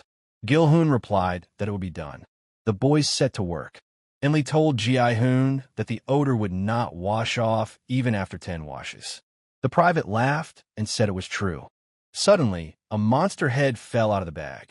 Gil-hoon was frightened and said that it was the head of the monster with system number 10. Lee at this moment thought that by obtaining a gold brand, there was a possibility of hunting such monsters alone. Jong returned from a shower and asked Gil-hoon if anything interesting had happened while he was gone. The private smiled and replied that the newcomer had brought his weapon with him. Chan asked, "Not for battle?" Gil-hun replied that someone had told him that it was mandatory when joining the army, and he believed it. Zhang then asked to see the weapon. Gil-hong brought out this sword. The commander examined it carefully and asked the newcomer's name. The private poked Li on the shoulder and whispered for him to introduce himself. Li immediately gave his name. Then the commander asked Li if he liked the sword. Li replied that he did. The commander looked carefully into his eyes and said that if that was the case, then he could use it from now on. Li bowed and drew his sword. Chan asked that surely he must have been preparing to become a raider and ended up here. Li replied that was exactly the case. After that, Commander Zhang said that they would chat later, and now he would rest and they could go about their business. He left, and Gil-hun asked if Li was happy or not. At that time, a happy Li stood with his sword in his arms and said that he was happy. Gil-hong then said that he had never seen such a soft expression on Commander Zhang's face and asked where the sword came from. Li replied that the manufacturing company was called Metal Giant. The private smiled and said, "Now it makes sense, since it is the company of the commander's father." Chan rested and took a shower, at which time a military man came up to him and brought him a hairdryer. He asked the commander if he was scared.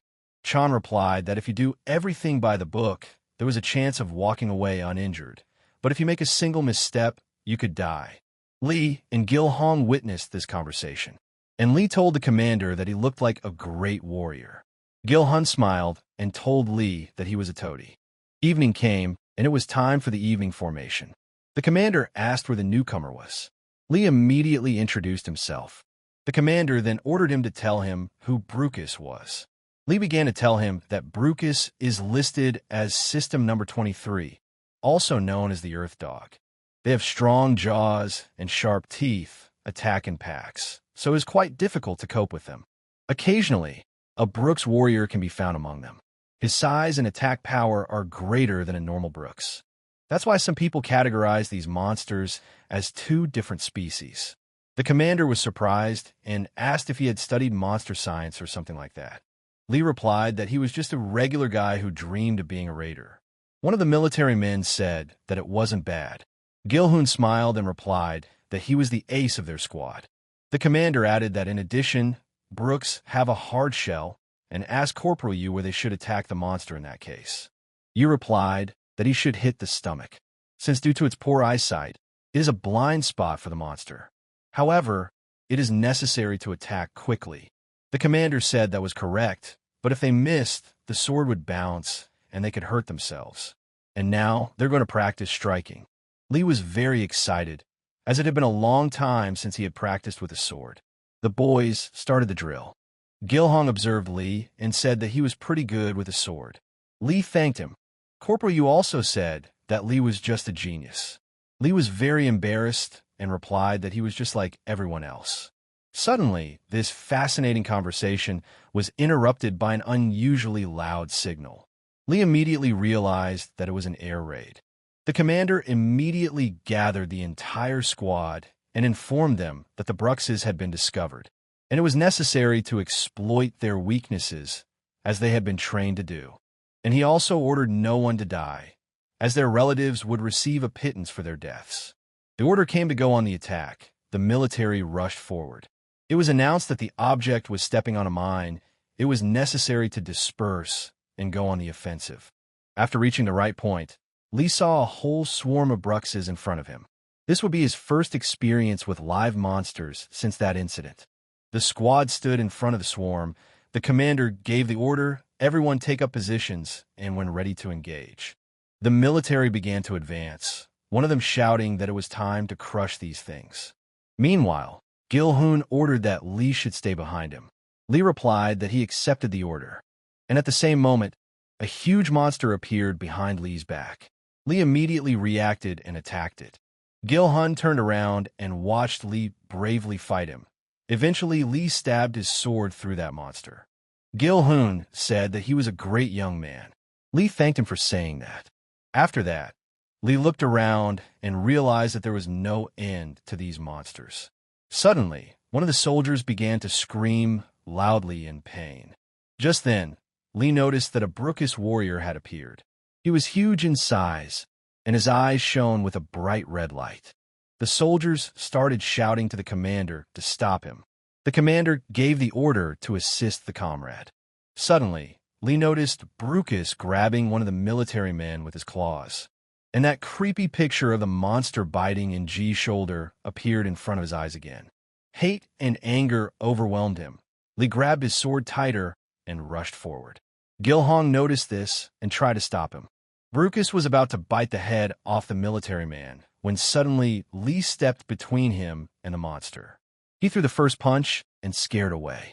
After that, Lee realized that this monster was very tough, and it was clearly no different from an ordinary Brookis. Also, Lee realized that the value of the weak was useless if he couldn't get close to him. Then he decided that in such a case, more force should be used against a strong monster. Lee got close to him, and, running under him, he inflicted a deep wound, cutting into his belly. Gil-hoon, upon seeing this, almost fell over from shock. He didn't expect Lee to be so brave and strong. The Brookis warrior slumped to the ground and no longer gave any sign of life. Lee breathed out a sigh of relief. However, when he turned around, he noticed a few more of the nasty creatures. Lee readied his sword and began to call out to them. Lee massacred them. Eventually, the squad defeated the monsters. After a while, the commander gave the order to clear the area. Meanwhile, Lee was trying to recover from such a battle. Suddenly, the commander approached him. Lee immediately got to his feet, the commander telling him he had done a good job. But the commander asked him if he really failed the Raider exam. Lee replied that he was bad at writing essays, so he didn't pass. Hearing this, the commander was surprised. Lee then took out his flask and asked if the commander was thirsty. However, when he saw the flask covered in blood, he refused. The next day, rumors of a talented rookie began to circulate, and it would be impossible to hide such a thing even if you wanted to. Meanwhile, two military men approached Lee and asked what was for breakfast today. Lee replied that it was rice, tofu soup, kimchi, and fried sausages. The guys thanked him, and turning around, one of them said that this was the guy Lee Min who had saved a comrade. At this moment, Lee thought that he would continue to train hard today to maintain his A status. Suddenly, Commander Chan came over, and Lee immediately greeted him. Chung said that the rumors about him had already reached the top, and it is said that Lee single-handedly destroyed a Brookis warrior. Sweat covered Lee's face, and he apologized. Chan smiled, patted him on the shoulder, and said no way, and good for him. Chan then walked forward and told Lee to follow him. Lee could not understand what was happening. Chan led him to the training ground. He gave him the sword and told Lee to hold it tightly. Chan then asked if Lee had tried sparring or not yet.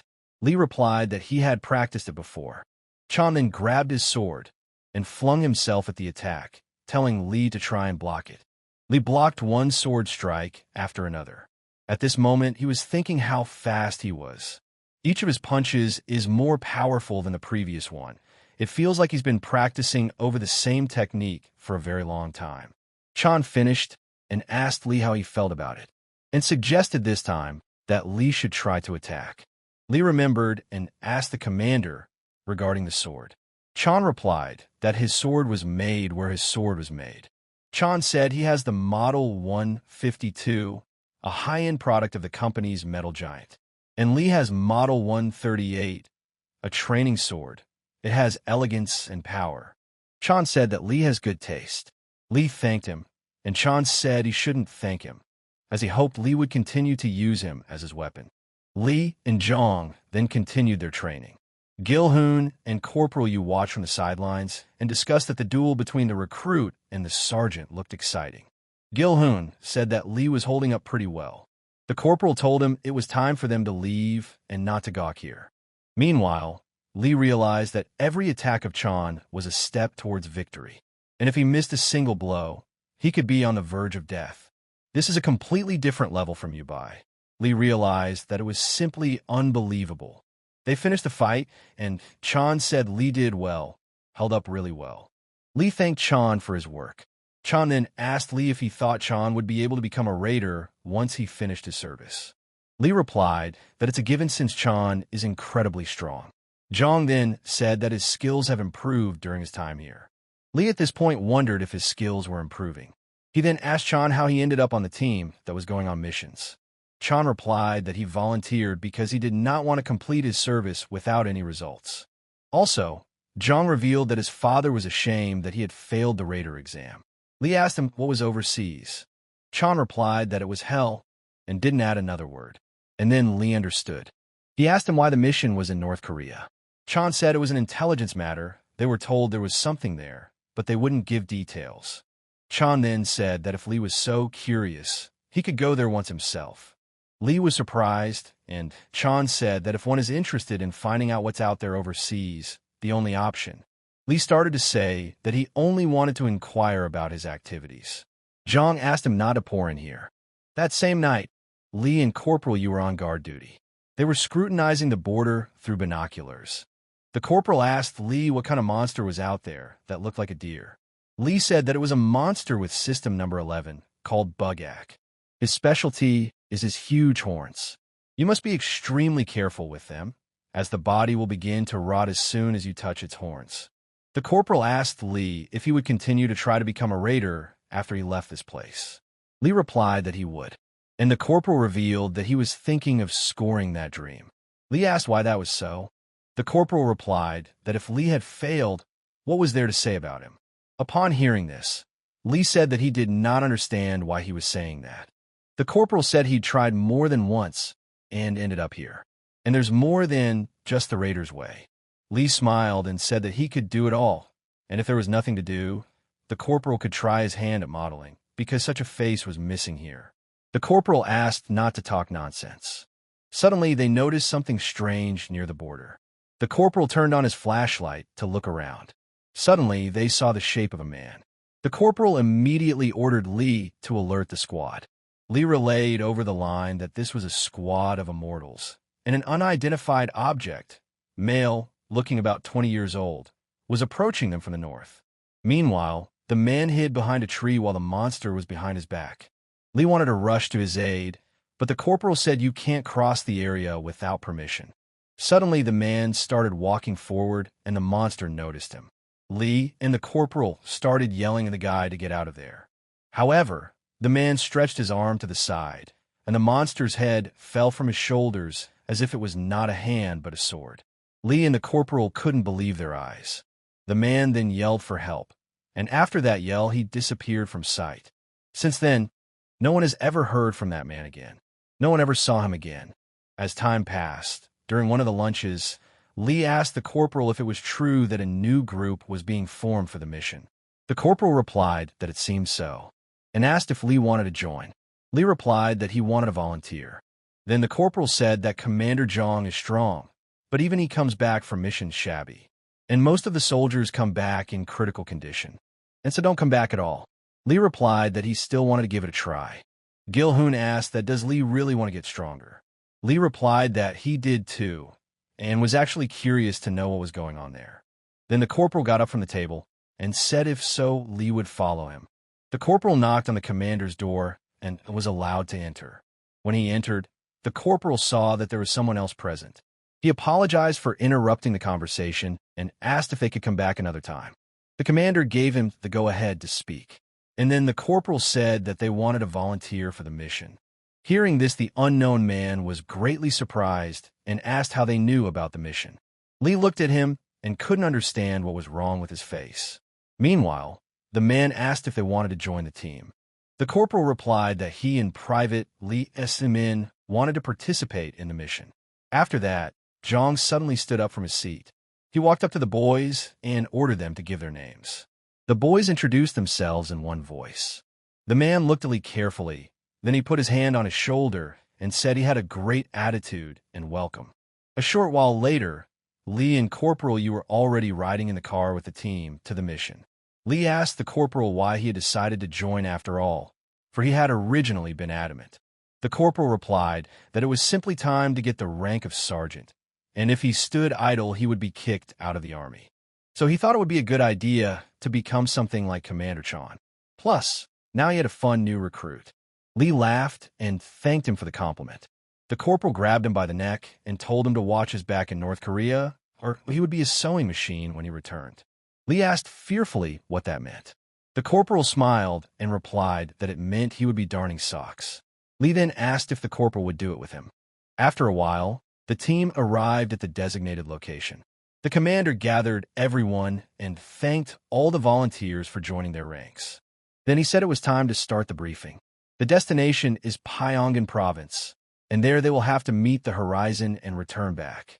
The commander then asked if there were any questions. One of the rookies asked what they do to the North Koreans if they encounter them. The commander replied that this was classified information. He then announced that they were moving out right after lunch. The man standing next to him replied, "Yes, sir." Lee asked the corporal about the man. The corporal said it was Major Kim Jin.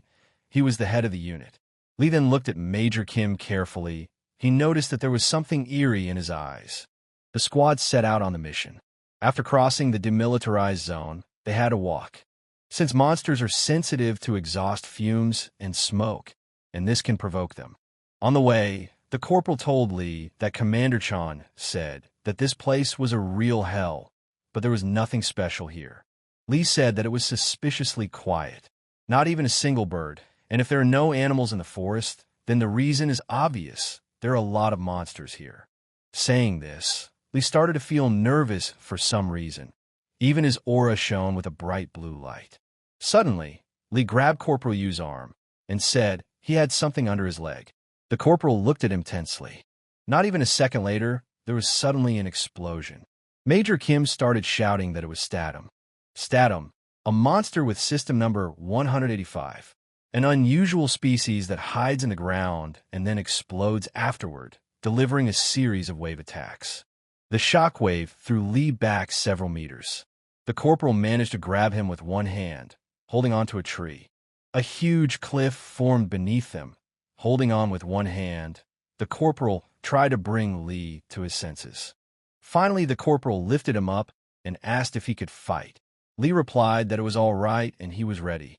Lee said that when Statum senses the presence of a human, it burrows deep underground, so it is necessary to hide in the sand and wait for the right moment to attack. One monster after another began to appear from under the ground. Lee, along with the corporal, were doing a good job destroying them. The corporal shouted that he would sort it out here and ordered Lee to go check on his comrades. Lee ran up to one of the wounded men and asked how he was feeling. The soldier replied that he seemed to be dying. Lee asked him not to worry about it. Suddenly, Lee noticed Major Kim's aura glowing all over. Lee assumed he was injured from the explosion. Suddenly, a military man approached him with a briefcase in his hands. Lee was surprised, wondering what the case was. Finally, this horror was over and Major Kim assembled the squad. He said they had all done well, and since they are close to the base, the wounded must go back. But they must remember that they cannot join them after that. After saying that, the major said it was time to move on. The corporal told Lee that this place was really hell, and that he had heard that Statum was a very rare monster, but it seems they were misinformed, as these things were very numerous here. Lee replied that at least they had had some great experience and would now be ready for a surprise attack. The corporal called him an asshole.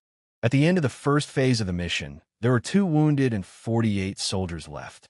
As time passed, the third phase of the mission had already arrived. In just 3 days, they had 3 major and 5 minor battles in which they suffered heavy losses.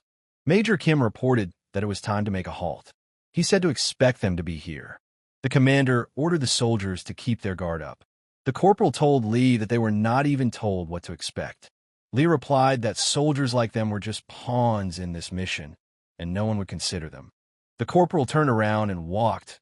Lee asked him where he was going, and the corporal said he had to take a leak. Then Lee thought that in that case, he wouldn't waste time.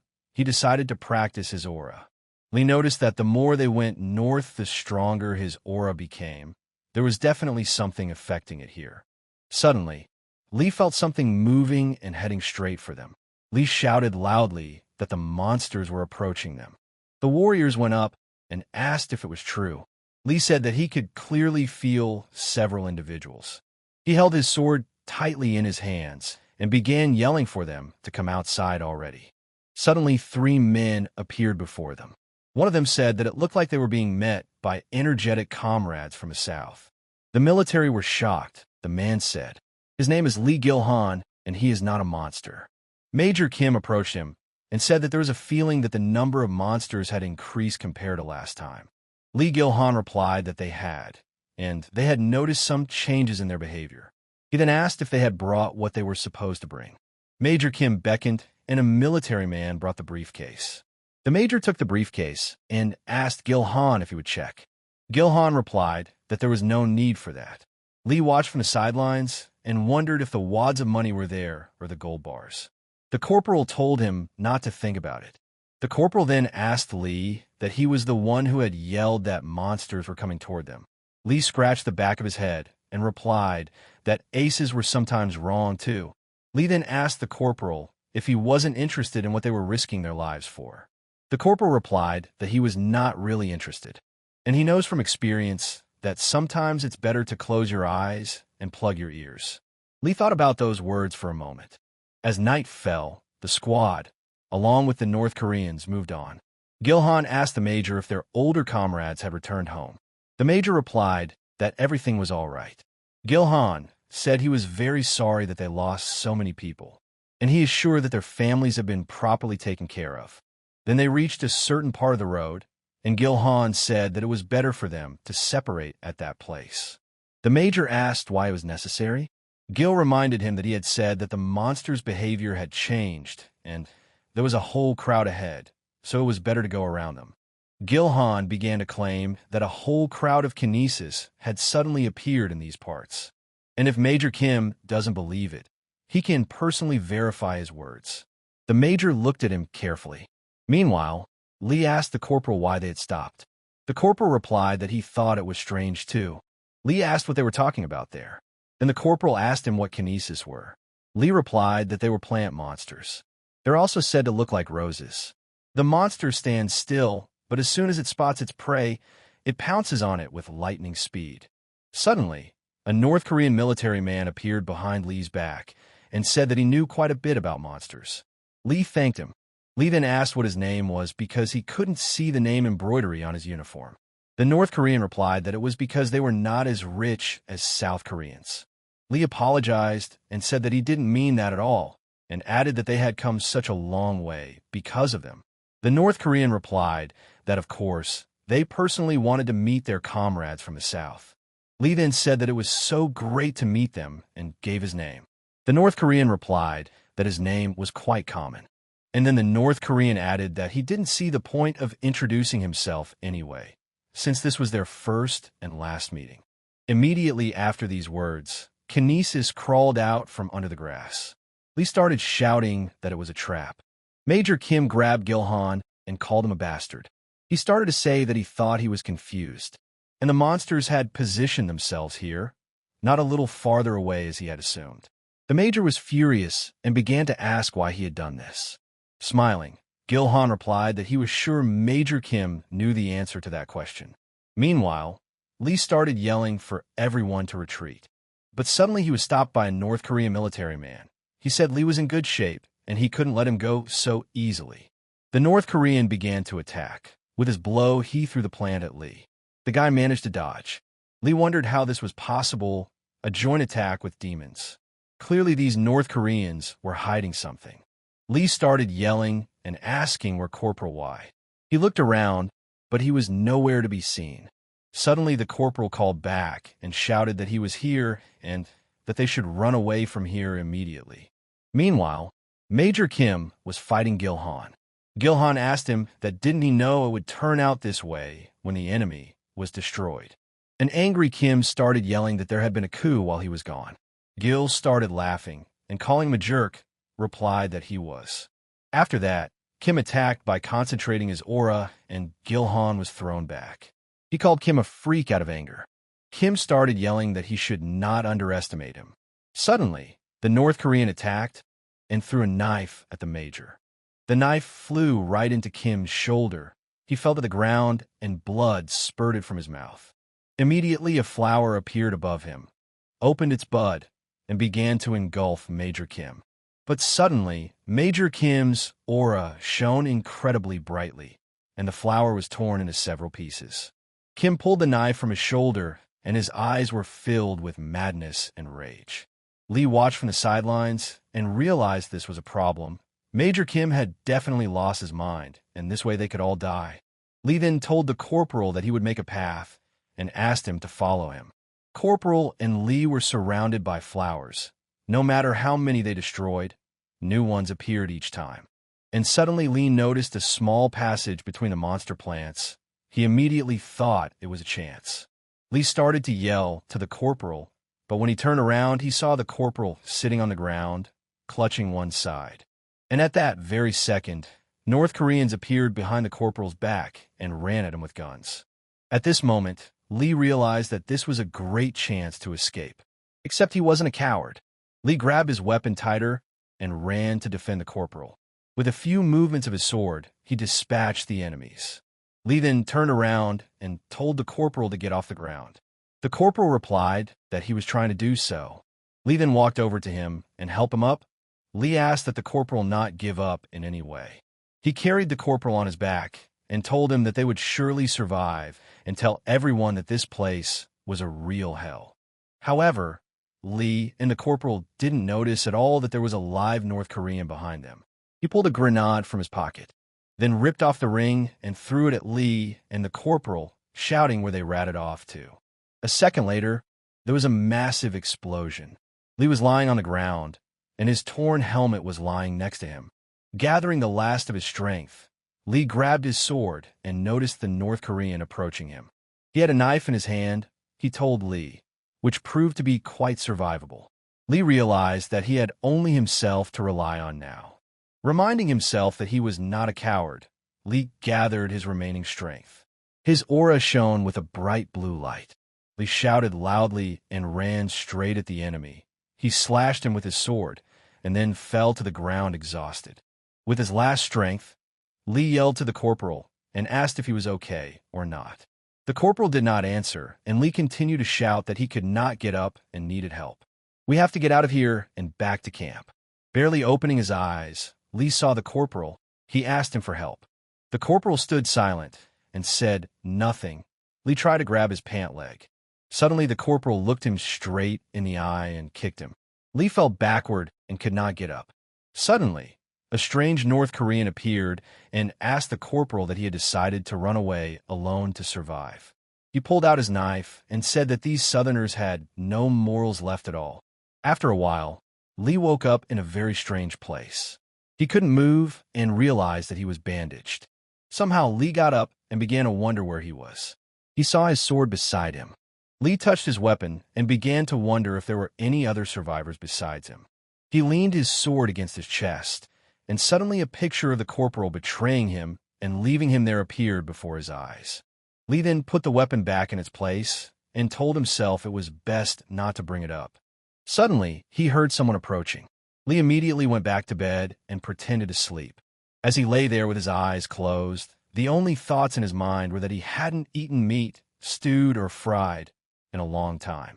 Meanwhile, the old man who entered the room said to check this guy's breathing. At the same moment, Lee grabbed his sword and, pointing it at the old man, started shouting for the barbarian to die. But then Lee didn't see anyone in front of him. He was very surprised and thought that was it really a ghost. Suddenly, someone from above coughed. Lee raised his head up, and seeing the old man there, he began to scream in fear. The old man said he just decided to make a joke since Lee was pretending to be asleep. He asked Lee why he was swinging his sword at the man who had saved him. Lee very aggressively asked who he was. The old man said that Lee was out of his mind to address him like that and kicked him in the stomach. Lee fell to the floor, and the old man said that from the looks of it, he was a raider. Then the old man promised not to hit him again since he was wounded after all. And then Lee wondered if this was the legendary master who lived alone in the land of monsters. He had accidentally met a young man when he was dying, saved him, and then passed on his knowledge to him. Lee immediately got up from the floor and bowed, saying that he didn't recognize the Grand Master. Lee introduced himself and said his name. The old man also introduced himself and said that he was the Shaolin Apocalypse. Hearing this, Lee shouted, "Right?" The old man hit him on the head with a stick and said that he had read too many martial novels. Lee grabbed his head and asked the old man who he was and what this place was. The old man said to tell Lee who he was first. Lee replied that he had already said that he was Private Lee S.Min. The old man then asked him who he was, that such energy was emanating from him. Pure, harmonious, and free, as if Lee could be anything and yet not. The old man then said that this energy is spread throughout the universe and is most likely primordial chaos. Lee was shocked and said nothing. The old man began to think and assumed it was some sort of retribution to him. Lee asked him if he knew what had become of the others. The old man replied that the soldiers from the southern lands were almost all dead, and the people's army retreated almost immediately. And also, the old man added that the one who threw it survived, and the one from whom the strange energy emanated also survived. Then Lee asked if he could come back. The old man replied that he did not know. The old man then led Lee to the mountain and said that his name was No Hack J. Lee replied that, judging from the talk, he was not from the north, but Hack said that he was. Then Lee asked how No Hack had come to be here. The old man replied that he wouldn't be here long, and he had some business to attend to. No Hack then suggested that Lee must be hungry and offered him a bite of ramen. Lee was surprised and asked how he had managed to get ramen, but Hack replied that he just bought it at the store because just because he was an old man didn't mean he couldn't do anything. Lee was very surprised and thought that they were in North Korea after all. How could that be possible? They had a snack and the old man went somewhere. Lee asked where he was going, and No Hack said he had to go for a walk. Also, No Hack told Lee not to think about anything and to focus on recovery, since the main thing for him right now is his health. Lee took a deep breath and thought that, on the contrary, when he was alone, there were more thoughts. He worried about how the army would handle the case and that his parents would probably worry. Lee then pushed all thoughts away after all and decided that he should only focus on his health right now. And so 10 days passed. Lee made ramen again and asked Grandpa a lot of questions. Lee asked him if he really wasn't going to tell him what business he had here. But Huck asked why he would want to know. Lee replied that he was curious. Then the old man took a deep breath and said that he would show him, especially since Lee had already recovered. Lee was greatly surprised, and the old man told him to follow him. However, Lee didn't expect it to be so fast after all. He hadn't even eaten. The old man jumped easily and effortlessly through the trees, while Lee could barely keep up with him. He yelled for Grandpa to wait for him. The exhausted Lee ran and thought about the fact that he was an old man, and he could move so fast. It was amazing. Then No Hack climbed up the tree, and Lee climbed up too. The old man asked him if he could see something over there. Lee looked closely and said that it was the base of the People's Army.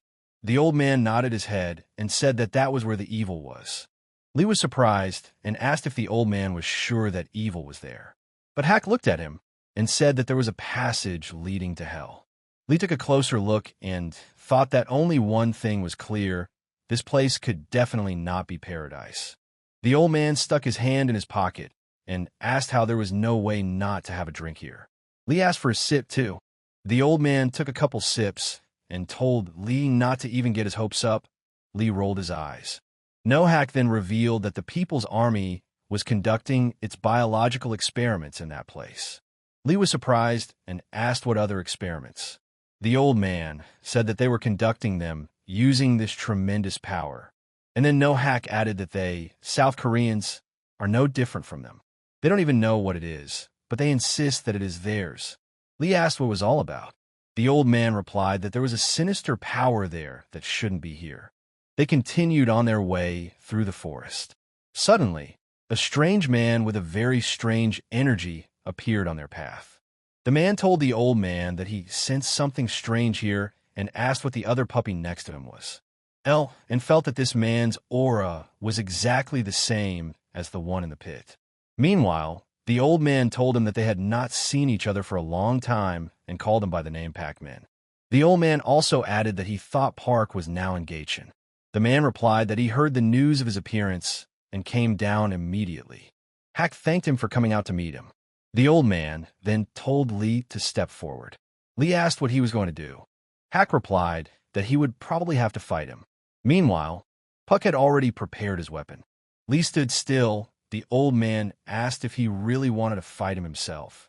Lee put his hands up, and Hack said that he could at least pretend to want to help. The old man stepped forward, and Lee asked if he was sure he could handle it alone. Hack replied that he wasn't so bad, yet that he could lose to this man. Lee knew that the old man was an excellent master, but this man was really dangerous. He looked like a beast in human form. Suddenly, Puck attacked first. He asked what it was they had been chatting about for so long. Hack immediately pushed Lee away and ordered him to leave. The old man pushed him away with such force that Lee literally flew away. During the flight, Lee thought that this was simply unprecedented power. He realized that the old man was no ordinary person, and he hoped that he would be all right. Lee set off through the forest.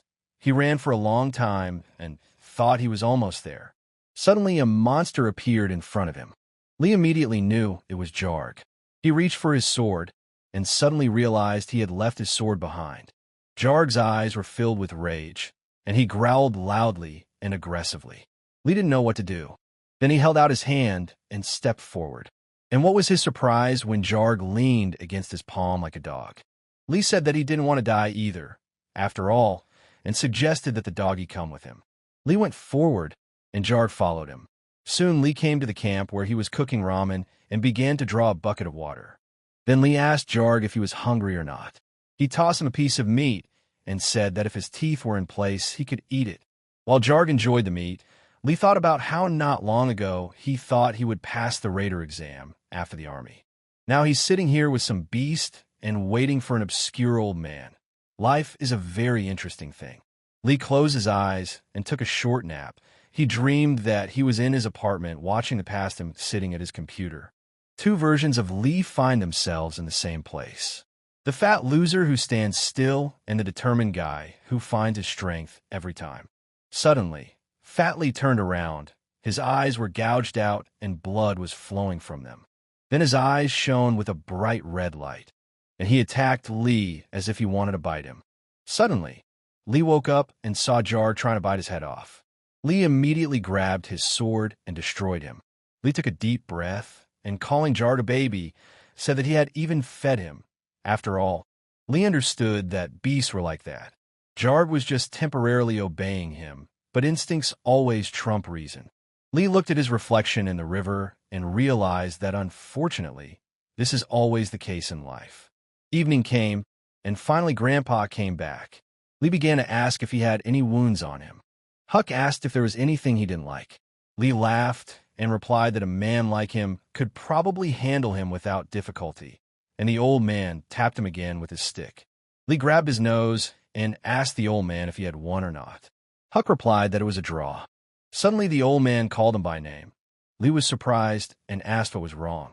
Then Hack asked how long he had left to serve. Lee replied that there was a little over a year left and asked what was the matter. The old man simply replied, "Okay." Then he pulled out his flask, held it out to Lee, and asked that this time be spent on him. So, the middle monster, system number 24, called Mandragora. Mandric makes an unusual sound, summoning other monsters. It absorbs the blood they shed during battle, which is a source of nourishment for it.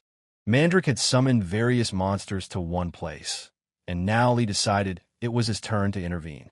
And so after a while, Lee was already standing surrounded by a mountain of monster corpses.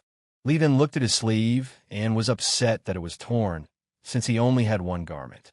Meanwhile, Mandragora stood silently in place with the two buffaloes standing nearby. Lee walked over to Mandragora and stuck his sword next to her, asking what she was making such a fuss about. Then he looked at the two buffalo and ordered them to follow him. After a while, Lee, along with the buffaloes, came to the camp. The old man asked him why he had taken so long.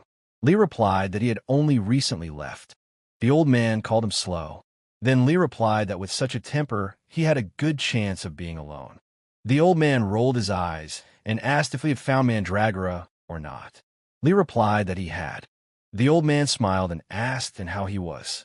Lee didn't understand anything and asked what he meant. Huck called him an idiot and asked if he still didn't understand anything.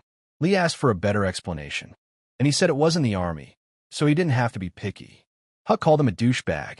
Lee turned his attention to the buffaloes and said that they seemed to have realized whose meat it was. They realized their fate. The beasts also feel the laws of nature. Lee then told the old man that since they had already eaten, it was time to practice. Hack agreed to help him. Lee hunted monsters and honed his skills through training. A whole year flew by like that. A year ago, instead of teaching Lee martial arts, the old man had one request for him. Huck asked that Lee help him block the gate to hell together. A year later, Huck said Lee had learned a lot. Lee continued practicing and replied that it was all thanks to him. The old man, meanwhile, showed a couple more techniques. Lee looked at him and thought that with such skills, he would be quite capable of handling the black mark as well. At that moment, Hack pulled his shoulder and said that it seemed like it was going to rain.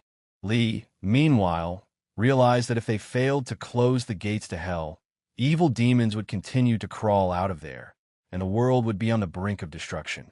Suddenly, Lee turned to the old man and said that there were 2 weeks left. Hack looked at him and said, "Wow, how fast time has flown by." Then the old man said that day would not come until they ate the buffalo. Lee's saliva was already flowing, and he prepared his weapon. 2 weeks passed. The night before the big day came. The old man was already asleep, but Lee still couldn't sleep. He thought about how finally tomorrow they would destroy the gates to hell, and he would go home. Lee reflected on the fact that when he returned, he would probably be offered an interview. He was already imagining how he was going to tell that every day he spent in despair, but he didn't give up and used the situation to his advantage. And Lee also envisioned a huge amount of publicity, an autobiography, a bunch of articles awaiting him, and he would finally become a raider. Suddenly, Lee had a picture of that creepy North Korean with a strange aura in front of his eyes. This Min-chul was giving him a hard time. Finally, morning came. Lee put on all his equipment and told the old man he was ready. Huck said he looked like a real military man now, and Lee smiled and said the old man looked like a hermit. Then the old man held out a strange button to him and told him to push it. Lee asked what it was and if they were going to take the car. The old man ordered him to press, and Lee did so. And at the same second, there was an incredibly powerful explosion behind Lee's back. The old man smiled and said that it was customary to destroy a place to return to before the last battle. Lee asked the old man why he hadn't mentioned it sooner. Hack rolled his eyes and replied that it was time for them to go into battle. After a while, they arrived at the right place. Lee noticed that the enemy's defenses had become stronger. Lee understood that if the old man's words were to be believed, the People's Army was conducting research on mass training raiders using dark aura. Park Min-chul was originally an outstanding raider, but after his experiments, he turned into a real monster. Therefore, Lee realized that if left as it was, something terrible would happen. The old man ordered Lee to follow him. Lee asked him how he was going to deal with the guards. Hack replied that he had a way. Lee asked him to tell him so he too could prepare. Since the old man never shares, Hack asked him to keep quiet. Suddenly, Lee heard the guards talking. One of them said that it would soon be their turn and they would finally become like Comrade Park Min-chul. And while they were discussing their business, Lee and the old man climbed up and attacked them. But suddenly one of the guards started yelling that there was an intrusion. Lee immediately knocked him out and tied the 2 men up. After that, the old man said they had to go. They had to pass the barracks, where the military were actively celebrating something. The old man said he heard that today was the new leader's birthday. Lee replied that he did not think the North Korean leader would help him. So the old man brought Lee to the right place and said that he thought it would fit here. After these words, Lee took the mandrake out of his backpack and gave it to the old man. Hack began to concentrate his aura along with Mandragora. Lee watched in surprise. And then, a few seconds later, Mandrake began to squeal in an incredibly loud and nasty voice, and Lee tried his best to cover his ears. The old man used Mandrake and placed it on the floor. Then he told Lee that he would have to act quickly now. Lee asked the old man how he was going to stop this aura, since it had become much thicker than before. Meanwhile, all the floodlights in the area turned on, and Hack covered Lee's mouth with his hand. The military ran around the area and reported that monsters would soon gather here because of that strange sound. And suddenly at that moment, 2 soldiers discovered Lee and the old man. They began to shout loudly that there was an invasion on the territory. The old man ordered Lee to jump. Meanwhile, the guards reported that 2 unknown people had been spotted in the western zone and that they needed reinforcements. Having conveyed this information, the guard turned around and saw a monster of enormous size in front of him. Soon, an incredible number of monsters were approaching the base. All military personnel were ordered to blockade so that not a single creature could get close. At this time, the old man and Lee were running their way. Lee told the old man that he was simply amazing, and did he really plan all this by himself? They almost reached their destination, and soldiers appeared on their way. Lee immediately reached for his sword. The old man dealt with a couple of soldiers with easy movements. Lee also dealt with several. They made a good team. After that, the old man asked Lee to take the scrolls out of his backpack. Hack began to arrange them in the correct order. Lee watched in amazement and wondered if this was his secret weapon. Suddenly, Lee felt a strange energy. And at that moment, Min Cole attacked him from above. Min Shul pushed Lee into the abyss, and he started to fall. The old man noticed this and rushed after him. Hack managed to grab Lee by the collar and throw him back onto the platform, while he himself fell into the abyss. Then Hack used his aura, and everything around him glowed with a bright blue light. The old man literally floated in the air above the abyss. Min Shul was furious. He couldn't understand what this old man was doing. He started yelling at him to stop it immediately. And at that moment, Lee attacked him. Min Shul was surprised and said that this puppy had grown up since then. Lee replied that a lot had changed since then. Min Shul laughed and asked if the little rat could really talk. After these words, Ming delivered an incredibly powerful blow, wounding Lee. At that moment, Lee could not believe that Ming was not a human at all. After that, he found the strength to stand up and attack him. However, Min immediately struck back and called him a bastard. Lee managed to dodge, ran forward, and feinted his way behind him to strike. However, Min said that he could not defeat him, and it was better for the puppy to surrender. Lee concentrated his aura and asked if he was really scared. These words angered Min Shul. He said that now he would see how much more Lee could be insolent to him. Ming threw Lee against the wall with incredible force. Lee began to spit blood. His strength was already running out. And suddenly Lee noticed that Ming had activated his aura in the death zone. Meanwhile, the buildings around were burning, and monsters were rampaging everywhere. Lee knew that he needed a stronger aura to deal with them. Lee began to repeat to himself that life is death and death is life. He then stuck his sword into the ground and concentrated, repeating to himself that if you try to survive, you will die. And if you wish to die, then you will remain alive. Lee told himself that his blood and heart and soul, all of himself, he was giving to a place that was higher than this. Seeing this, Min Shul said that he thought he would only have to deal with this old man, but the puppy also turned out to be tenacious. Lee looked at him carefully and immediately began to attack. His aura took on a different appearance. Min Shul couldn't understand where he got so much strength from. Lee gave a powerful blow and asked him how the sword of a puppy from the southern lands tasted. Min Shul became even more angry, and suddenly he noticed that this old man had perfected his technique. A huge ball of light energy formed in the abyss, from which a dark aura emanated. Min Shul started screaming for someone to give the signal immediately.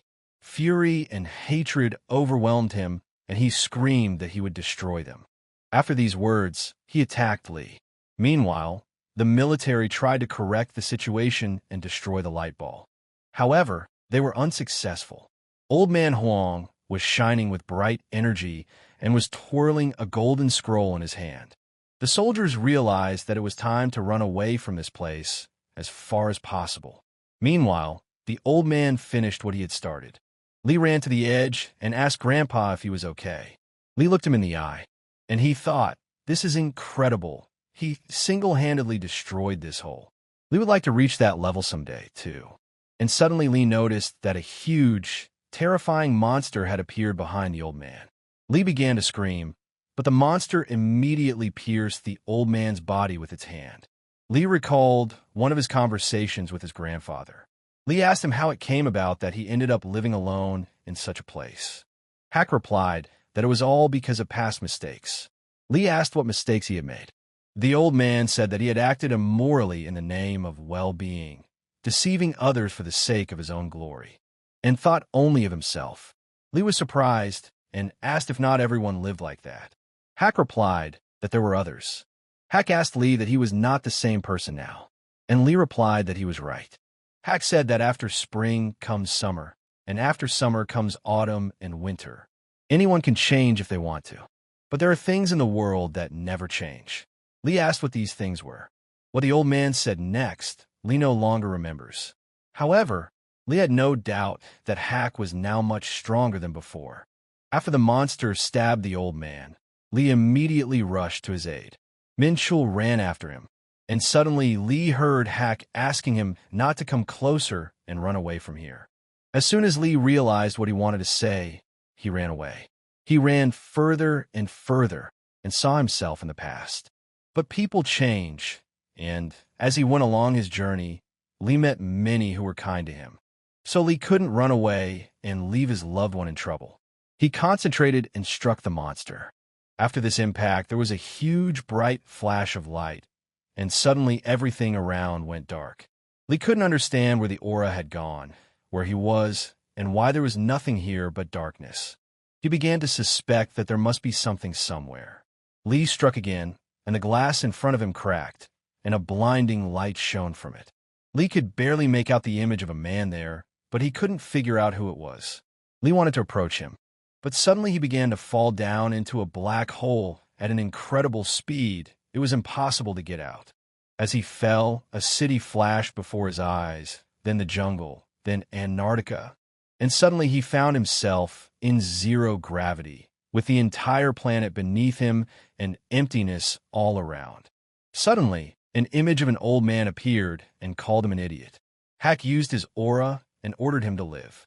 Immediately after this, Lee continued to fall down as if he was being pulled into the hole by a magnet. And suddenly he found himself on the ground. Lee opened his eyes and looked at the incredibly beautiful sky. But then he suddenly jumped up and couldn't understand where he was. There was a solid purple fog around him, and there were 2 moons in the sky. And he hadn't noticed yet that there was a beautiful big dragon standing behind him, and strange plants were growing everywhere. Interesting drops fell from the sky. Lee realized that this was some other fascinating world. 3 years passed. One sunny morning in the company of Sure, Hyun-jae came to work and wished everyone a good morning. The Raider recruiting organization said that he came quite early today. Hyun-jae replied that he had developed a habit of coming early. Then the man said that there was a lot of work lately and no time to rest. He suggested that Hyun-jae take and quit everything. The guy replied that he would probably refuse.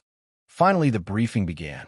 The girl reported that on the screen, they could see that signs of a gate had been discovered in the residential area of Anyang.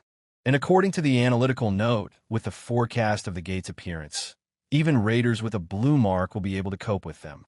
One of the people present said that he would have a green mark next month. Another was happy for him and asked if he had studied the aura method on his last trip. Hyun-jae listened to their conversation with surprise. He thought that recently the raiders were not afraid of the gate at all. Thanks to the development of technology, it was possible to reduce the percentage of damage, and the ranks of raiders were divided into levels. The lowest are blue, then green, then gold, then platinum, and at the very top are black. Now everyone can choose a gate to suit themselves. However, it is impossible to foresee all the nuances that may arise during a battle. There is always a chance of an unforeseen event.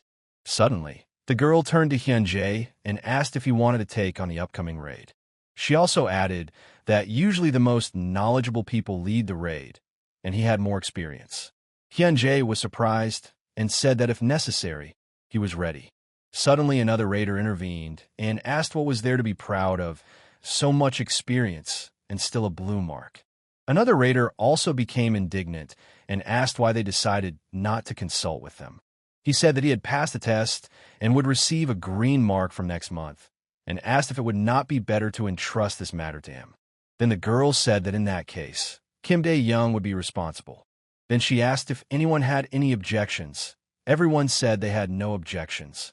But Comrade Hyun said that experience was important here, and the judging criteria should be reviewed. However, Hyun-jae said he had no objections. After a while, the group prepared to open the gate. Suddenly, a guy approached Hyun-jae and asked his name. The boy extended his hand and said his name was Kim Dae and that he hoped Hyun-jae wasn't mad. Hyun-jae replied that it was okay. They shook hands and Kim Dae said he hoped they could work together. Hyun-jae said he hoped they could work together. Then Hyun-jae's friend came up to him and asked what that idiot said to him. The guy replied that he didn't say anything special. The raiders were ready and waiting for the gate to open. Kim Dae asked if there were any results yet. He was told that the monsters were probably Jarg and Karg. The level is not high, but there are a lot of them, so buildings should be avoided. Kim Dae laughed and said it was just Jarg. He ordered the raiders to get ready and move forward.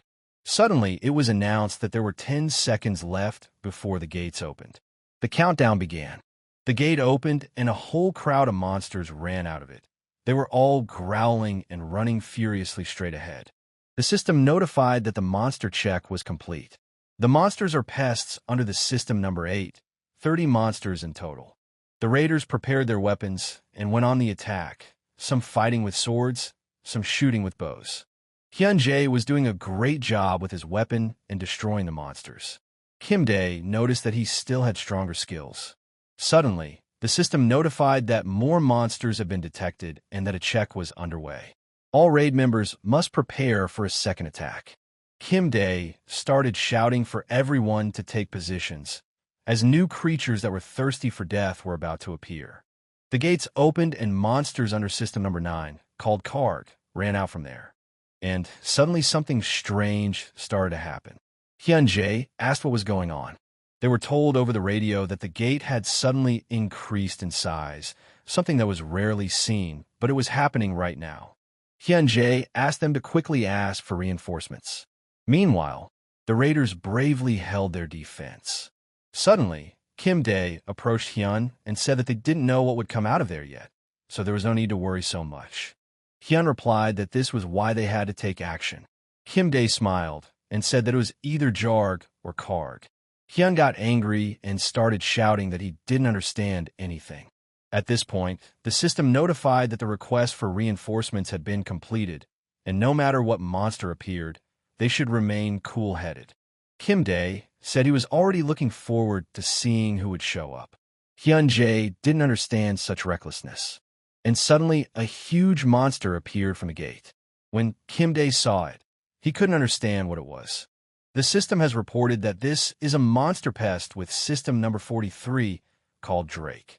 Only raiders with a gold mark and above can, after long training, fight such a monster. Meanwhile, Hyun-jae turned around and saw most of the raiders running away, throwing away their weapons. This made him very angry, and he started shouting for everyone to immediately raise their swords and get ready to fight, and that they must hold out until reinforcements arrive, otherwise ordinary citizens will die. The frightened raiders asked how they would hold out. Hyun-jae replied that even if they died, they had to fight to the last. Drake started to walk forward, when suddenly, for unknown reasons, he fell to the ground, blood oozing out of him. Everyone around stood in complete shock. Suddenly a human silhouette appeared, telling Drake that he was standing there in the middle and not giving him pass. Then a guy appeared right on Drake's body, put 2 fingers to his head, and said that they hadn't seen each other for a long time. Of course, it was Lee Se-min. He got off Drake and asked Hyun-jae what year it was. Hearing this, the guy was very surprised. Then Hyun said that it was 2020. Hearing this, Lee almost went crazy. He started crying that his youth and his golden years were wasted. Hyun-jae couldn't figure out who this strange guy was. He thanked Lee for his help and said that he had incredible skills, and asked where he had suddenly appeared here from. Lee replied that he had returned from the world on the other side of the gate. This surprised the guy even more. Then people in suits came and asked Lee to put his fingers on the monitor. The system reported that no data was found. They were surprised that this was an unregistered raider. Then they asked Lee if he was from Japan by any chance, as they thought he spoke Japanese. Then he was told that if he was a raider from another country, he needed to contact the department to establish his identity, but now no one would be able to go with him. Lee took a deep breath and pointed at Hyun-jae, saying that he would go with him. Hyun was scared and started asking why him. Lee replied that he felt a strong spirit in him. Hearing this, Hyun became embarrassed. Then Lee artistically began to repeat Hyun's words during the battle, that they must hold out until reinforcements arrived, fight to the last, otherwise the common people would perish. Hyun was even more confused. Lee said that every person would rather be with someone who was ready to fight to the end than with a raider who had lowered his weapon. Hyun-jae agreed, and after a while they set off. Lee asked if it was his car. Hyun-jae replied that he bought it on installment because it was too expensive for a blue-marked raider. Lee said that he never thought that Hyun was the type to live beyond his means. Then Hyun said that he did it for the girl. Lee was surprised and asked what girl. Hyun-jae said that he just wanted to make her proud of him. Then Lee smiled and said that it was commendable and that he was a true romantic. Hyun blushed and said that he would not say anything more. Lee apologized for talking too much and said that he had lived in a place where he couldn't communicate normally for a long time, and then suddenly met people. Lee then said that Hyun made a good impression, and although he was not an expert on appearances, Hyun seemed like a good person to him. Finally, they arrived at the Raider Academy headquarters. Two stern men in suits took Lee away for questioning. Then one of them came out into the corridor and told Hyun that it was quite possible that this man was telling the truth. Hearing this, Hyun-jae was very surprised, and the man said that Lee was indeed in the space outside the gate. One of the men addressed Lee by his full name, and upon hearing this address, Lee said that he had not heard that for a long time and asked him to continue. The man said that they checked his fingerprints, and it turned out that Lee Se-min had been dead for a long time. The man then showed a recording that said Lee had died in the line of duty and that an accident had occurred during the operation. Lee then said it was classified information and he wasn't sure he could talk about it. The man said that a long time had passed. Then Lee said that there was a special unit called the Immortal Squad near the demilitarized zone. Meanwhile, the man in the hallway told Hyun-jae that he must have heard that this was classified information and asked him not to spread the word about what Lee Se-min was about to say. Lee said that among those who awakened, there were those who had excellent skills, but a special squad was formed from the people who failed the exam. The rest of the conversation was kept within the interrogation room. However, every time Lee opened his mouth, the faces of those sitting opposite him became very frightened. Lee walked out of the interrogation room, and the man asked him if what he said was true. Lee replied that it was. Then the man said that he still had to report to his superiors first, so he would have to wait, and that would take some time, so Lee could stay with Hyun-jae for now. Hearing this, Lee was very happy. However, Hyun-jae was not so happy. Then the man asked, didn't he promise to help this man? Hyun-jae asked who decided that. Then Lee asked Hyun if he was really going to throw him out to his fate when he didn't even have a place to sleep, or he refuses to give shelter to a hero who almost died while carrying out matters of state importance. Lee continued to say that he remembered his inspirational speech to those who had no courage. And finally, Hyun-jae gave in and said that he would help him. Lee was delighted, and the man said that Hyun-jae was a real good boy today and asked him to be patient a little. After a while, Hyun-jae brought Lee to his apartment. Lee went to the bathroom and asked Hyun to give him his things. Hyun said he would pick something out for him. Lee asked if he had anything new.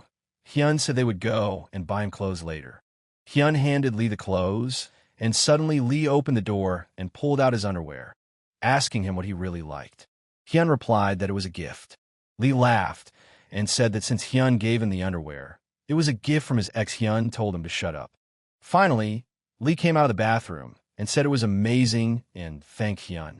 Hyun looked at him and said that he now looked like a human being. Lee said that these were dangerous jokes.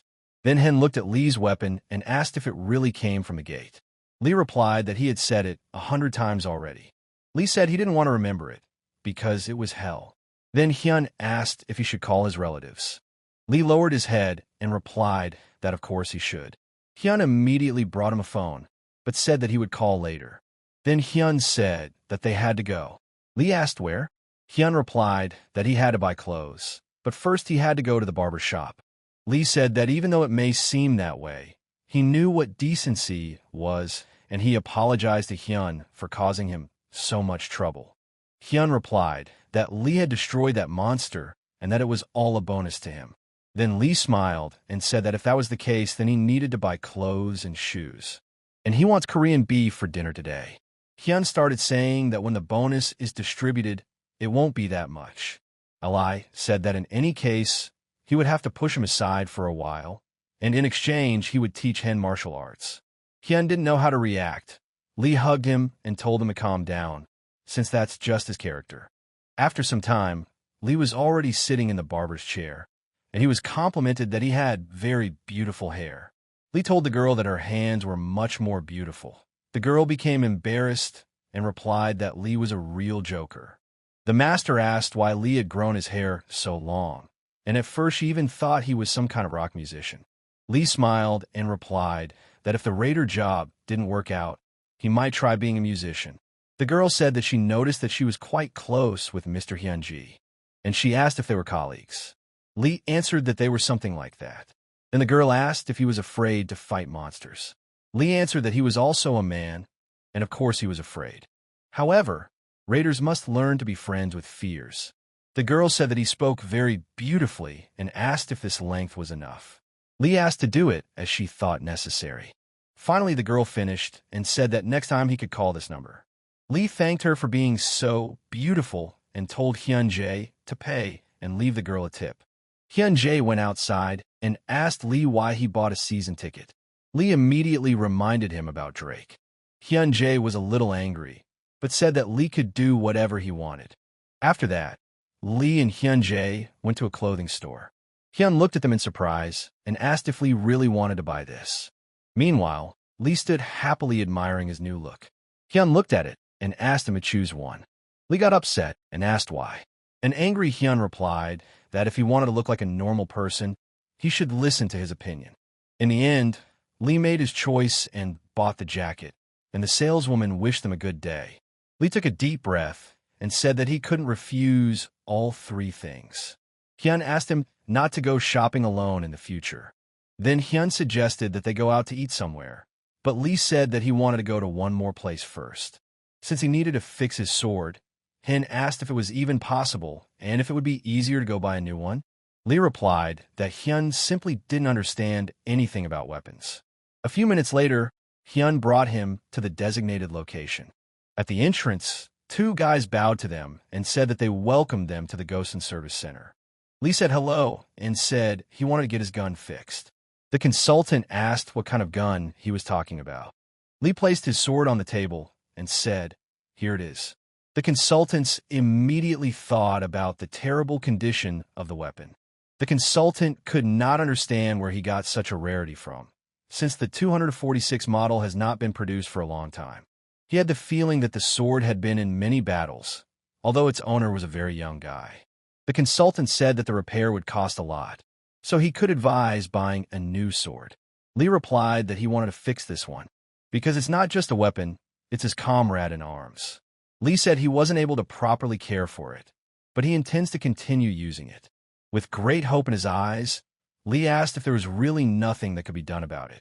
The consultant thought that this guy calls his weapon a comrade in arms, which means that this man is of the old school. Then the consultant took the sword and said that they would do everything possible, and in a week the sword could be picked up. Hyun-jae paid, and they left. While Lee was driving in the car, he said that he felt strange without his sword. Hyun-jae said it was obvious since Lee had been there for 3 years. Lee took a deep breath and said that it was. Outside the gate, Lee always kept his sword at the ready. Even while sleeping, he never let it out of his hands. After that, the guys came for dinner. Hyun said that Lee wanted to eat Korean beef and asked if he would be okay with that. Lee replied that he no longer needed beef, as he often ate it there. Hyun was surprised and asked if there were cows there too. Lee replied that they were not cows, but something similar. Suddenly, a girl came up to them and told Hyun that he had said that he was going to eat something tasty. The girl then said that her name was Kim Yena and that Hyun-jae had told him a lot about Lee. Lee then introduced himself and said that it just so happened that Hyun-jae had taken him in. Lee then said that if he was disturbing, he could leave. Kim Yena replied that there was no need for that, as she had come in because she was nearby. Suddenly, Hyun-jae asked the girl if she was dressed too revealingly. Kim Yena replied that he was just picking on her. Then Hin took off his jacket and said that it was possible to get sick like that, and offered her his jacket. Lee was embarrassed and said that they were a real couple in love. Kim Yena thanked him for the compliment. The next day arrived, and the clock showed 10 minutes to 7 in the morning. Lee got out of bed, and Hyun was still sleeping. Then Lee got out of bed and saw that Hyun-jae had a computer. Lee thought that he hadn't logged on to the internet for so many years and wondered if he still had access. While the computer was booting up, Lee remembered the best demon hunter of all time, Sister Yana, and everyone else. And suddenly the network loaded. The system greeted the deserter Lee Se-min and asked why he'd been gone for so long. As a bonus, the system gave him 100 points. Lee cried with happiness and thought what a relief it was. Lee immediately started writing a post about how he was back, and that he had gone through a dark tunnel and into a black hole, waking up the deathly silence, wandering there alone. Every night death awaited him, and if it were not for the warm memories of them, he would not have endured everything that happened to him. Meanwhile, through his sleep, Hyun-jae heard Lee typing on the keyboard and wondered if he had already woken up. Then Hin opened his eyes and was simply shocked by what he saw. Hin couldn't understand why he was crying and assumed that maybe the gate had affected his psyche. The bulletin board revealed new techniques to Lee. The basic technique of the Samj sword. The first is a crosscut. The second is a blow from top to bottom. And the third is a thrust. The basis of the basics, symbolizing heaven, earth, and man. The system suggested that Lee adopt the basic sword technique. At that moment, Lee thought that he had become so accustomed to the sword that he did not need this technique. Lee was already looking forward to talking to his friends. Suddenly, he came up and asked if Lee was talking to the screen. Lee said it was great that Hyun was already awake and asked him to quickly bring him his knife for a little while. Hyun immediately began to hug him and ask what he was going to do and that all problems could be solved. Lee was surprised and asked what was wrong with him. Then Hyun said that he understood what Lee had experienced outside the gate and that his mind was clouded. Lee asked him not to talk nonsense. Lee then asked if Hyun had any raids to do today. Hyun replied that he didn't, but he still had work to do. Then Lee told Hyun that he needed to reconsider his views, and that they had agreed that Lee would train him because Hyun was going to get the green mark. Hyun thanked him and asked where he usually trained. Hyun-jae said that there was a training field at work. Then Lee said that they should go there. The guys arrived, and Lee asked Hyun how he uses aura. Hyun answered that he uses it the way he was taught in the courses. Then Lee handed him a book and told him to read it. Hyun asked what it was. Lee said that he got it from a man who saved his life. Hyun was surprised that Lee would give him such a valuable thing. Lee replied that Hyun had helped him too and asked him not to tell anyone about it. Hyun thanked Lee for that.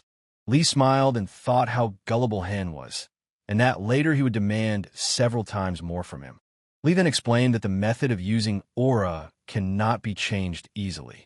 It takes time for the existing aura to adapt to the new method, and if it doesn't work, it could cause serious damage. Lee suggested trying something simple first. At the same time, they will test what Hyun-jae is capable of. Then Hyun asked if it was dangerous, and Lee promised that he would be careful. And even if Hyun hits with all his might, Lee won't get hurt, so Hyun doesn't have to worry about it. Hin, meanwhile, thought that if Lee had defeated Drake single-handedly, then he had at least a gold mark, and maybe even higher. Hyun-jae asked Lee whether he would wear protection or not. Lee replied that he did not need it. After that, Lee concentrated his aura and told Hin to attack. Hin got ready and ran to attack. However, no matter how many blows Hin dealt, Lee dodged each time and did it incredibly quickly. Then Hin asked Lee if he was really going to dodge like that. Lee then used the first attack, and, being behind him, said that Hin was moving well. Hyun said that Lee was really strong. Lee asked if he had ever doubted it. Hyun replied that there was only a little doubt, and Lee immediately kicked him straight in the stomach. Lee then asked Hyun what he thought his biggest problem was. Hyun replied that he lacked aura and also had simple punches. Lee said that it seemed like he had been told this often, but no. It wasn't the size of the aura, it was the fact that Hyun wasn't using it correctly.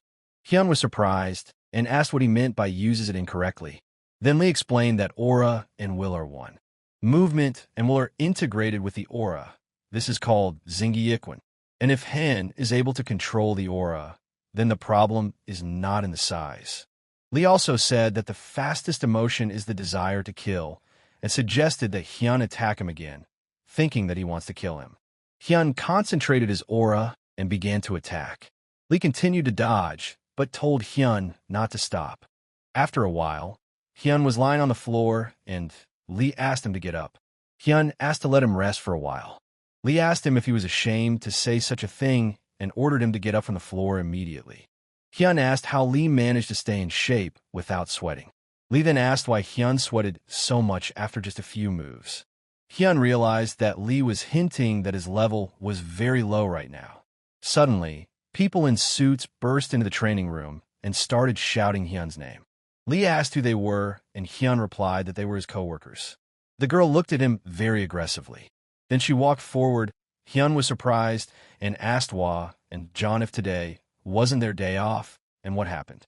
John replied that it wasn't them, but something had happened to him. Then Hwa aggressively asked Hyun if he was still dating Kim Yena. Hyun replied that he was dating and asked what was wrong. Hwa called him a moron and said that because of him, her hair would soon go gray. The girl then took out her phone and asked Hyun if he knew what she was doing now. Hwa said that these two are raiders and also with a green mark, and John's colleagues know them personally. Hyun looked and asked what was wrong with that.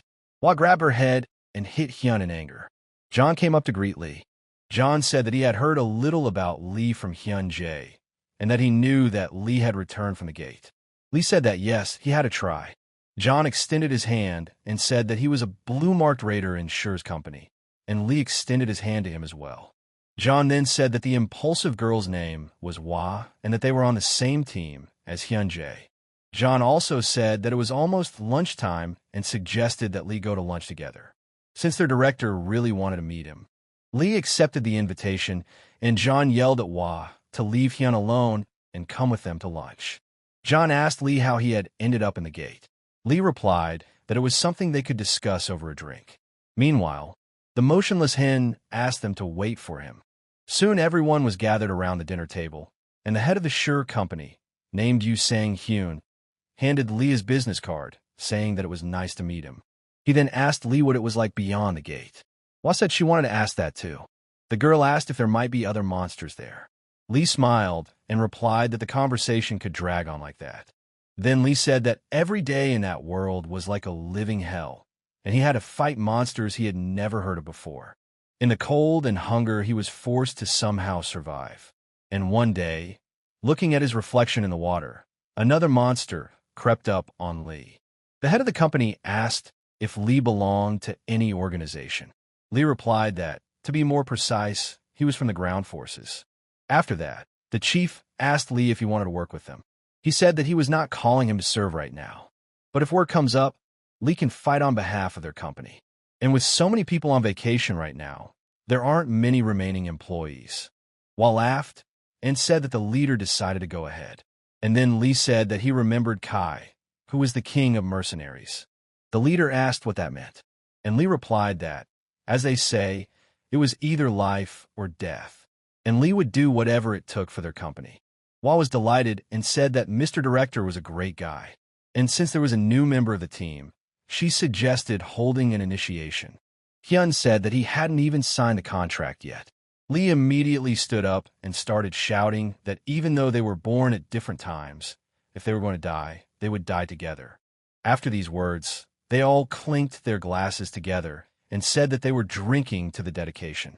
The next day came, and in the morning at the Raider Academy, Lee sat for interrogation. The man asked Lee what happened, that Major Lee Gil-han attacked first, and during the fight, Lee lost consciousness. Lee replied that it was true. Then the man asked that when Lee woke up, he was already in prison. Lee replied that it was true. The man asked how Lee got through the gate.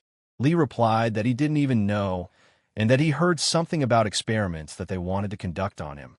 and then they blindfolded him and dragged him somewhere. It felt like Lee had fallen through, and then he opened his eyes in another world. As Lee told this story, he knew that it was necessary to hide what had happened to the old man. And Lee also understood that, judging by their reaction, they also knew about the gates to hell. Then Lee questioned them and asked what happened to his comrades. The man replied that most of them died in battle, but only 3 survived: Major Kim, Corporal Yu, and Lee Se-min. Then the man said that now they would like to hear about his life outside the gate. Lee said that every day he fought and killed, and then ate. But he did not give up or despair. He held on until one day, when he was fighting Drake, the gate suddenly opened, and Lee somehow managed to finally return back alive. Lee said that was the whole story. The man said that Lee had been through a lot, and they once again congratulated him on his return. The man then said that some more data would need to be checked, but that was all for today. He also said that until they contacted Lee, they would be grateful if he remembered all the information about the unknown monsters. The man then added that since Lee had signed the contract, he most likely already knew that what happened could not be disclosed. Lee was horrified and said that he had already told several people. The man smiled and asked him to be careful in the future, otherwise he could face a tribunal. Then a soldier came up and told Lee that he would be demobilized as soon as his documents were restored in the army, and that he should be awarded a medal, but for now they could not, so they asked for forgiveness. Lee replied that it was enough for him that he returned alive. The soldier said that in return he would be given a Raider certificate without further testing, although it was just a blue mark. And in 6 months, Lee will be able to pass the exam for promotion. Then Lee said that he had a question. And Lee asked, why was that expedition organized? Hearing this question, the military man replied that it was a secret. In the evening, Lee was walking down the street and thinking about what kind of secret it was. Then he said, okay, everyone can have secrets. Lee took out his phone and texted Hyun that it was his number so he could keep it. Hyun asked how he connected and if his documents had been restored. Lee replied that it was all with his card. Then Lee dialed the phone number and thought for a long time whether to press the call button or not. And suddenly he remembered his parents' words that he should become a raider who would serve people. Lee knew that his parents probably thought he had died on the battlefield. And how could he explain everything to them now? Lee decided to go to the store and buy something tasty.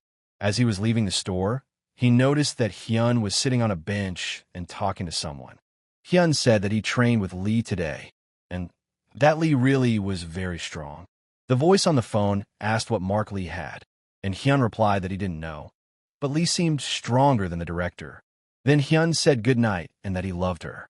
After finishing the conversation, Hyun noticed Lee, who offered him soda. Hyun asked when Lee had arrived.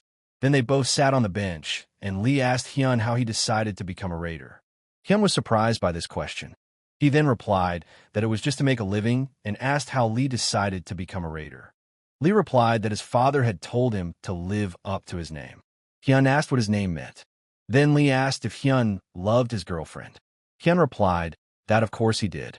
Lee asked, and even if he found out that she was dating someone else behind his back. Hyun didn't answer. And then he said that he already knew that she was dating him because he was a raider, and that she had a hard life and had dreamed of this since childhood. What can you do? It's first love after all. Lee asked if that was why he intended to continue dating her. Hyun replied that it was. Then Lee stood up and said that from tomorrow onwards there would be special training.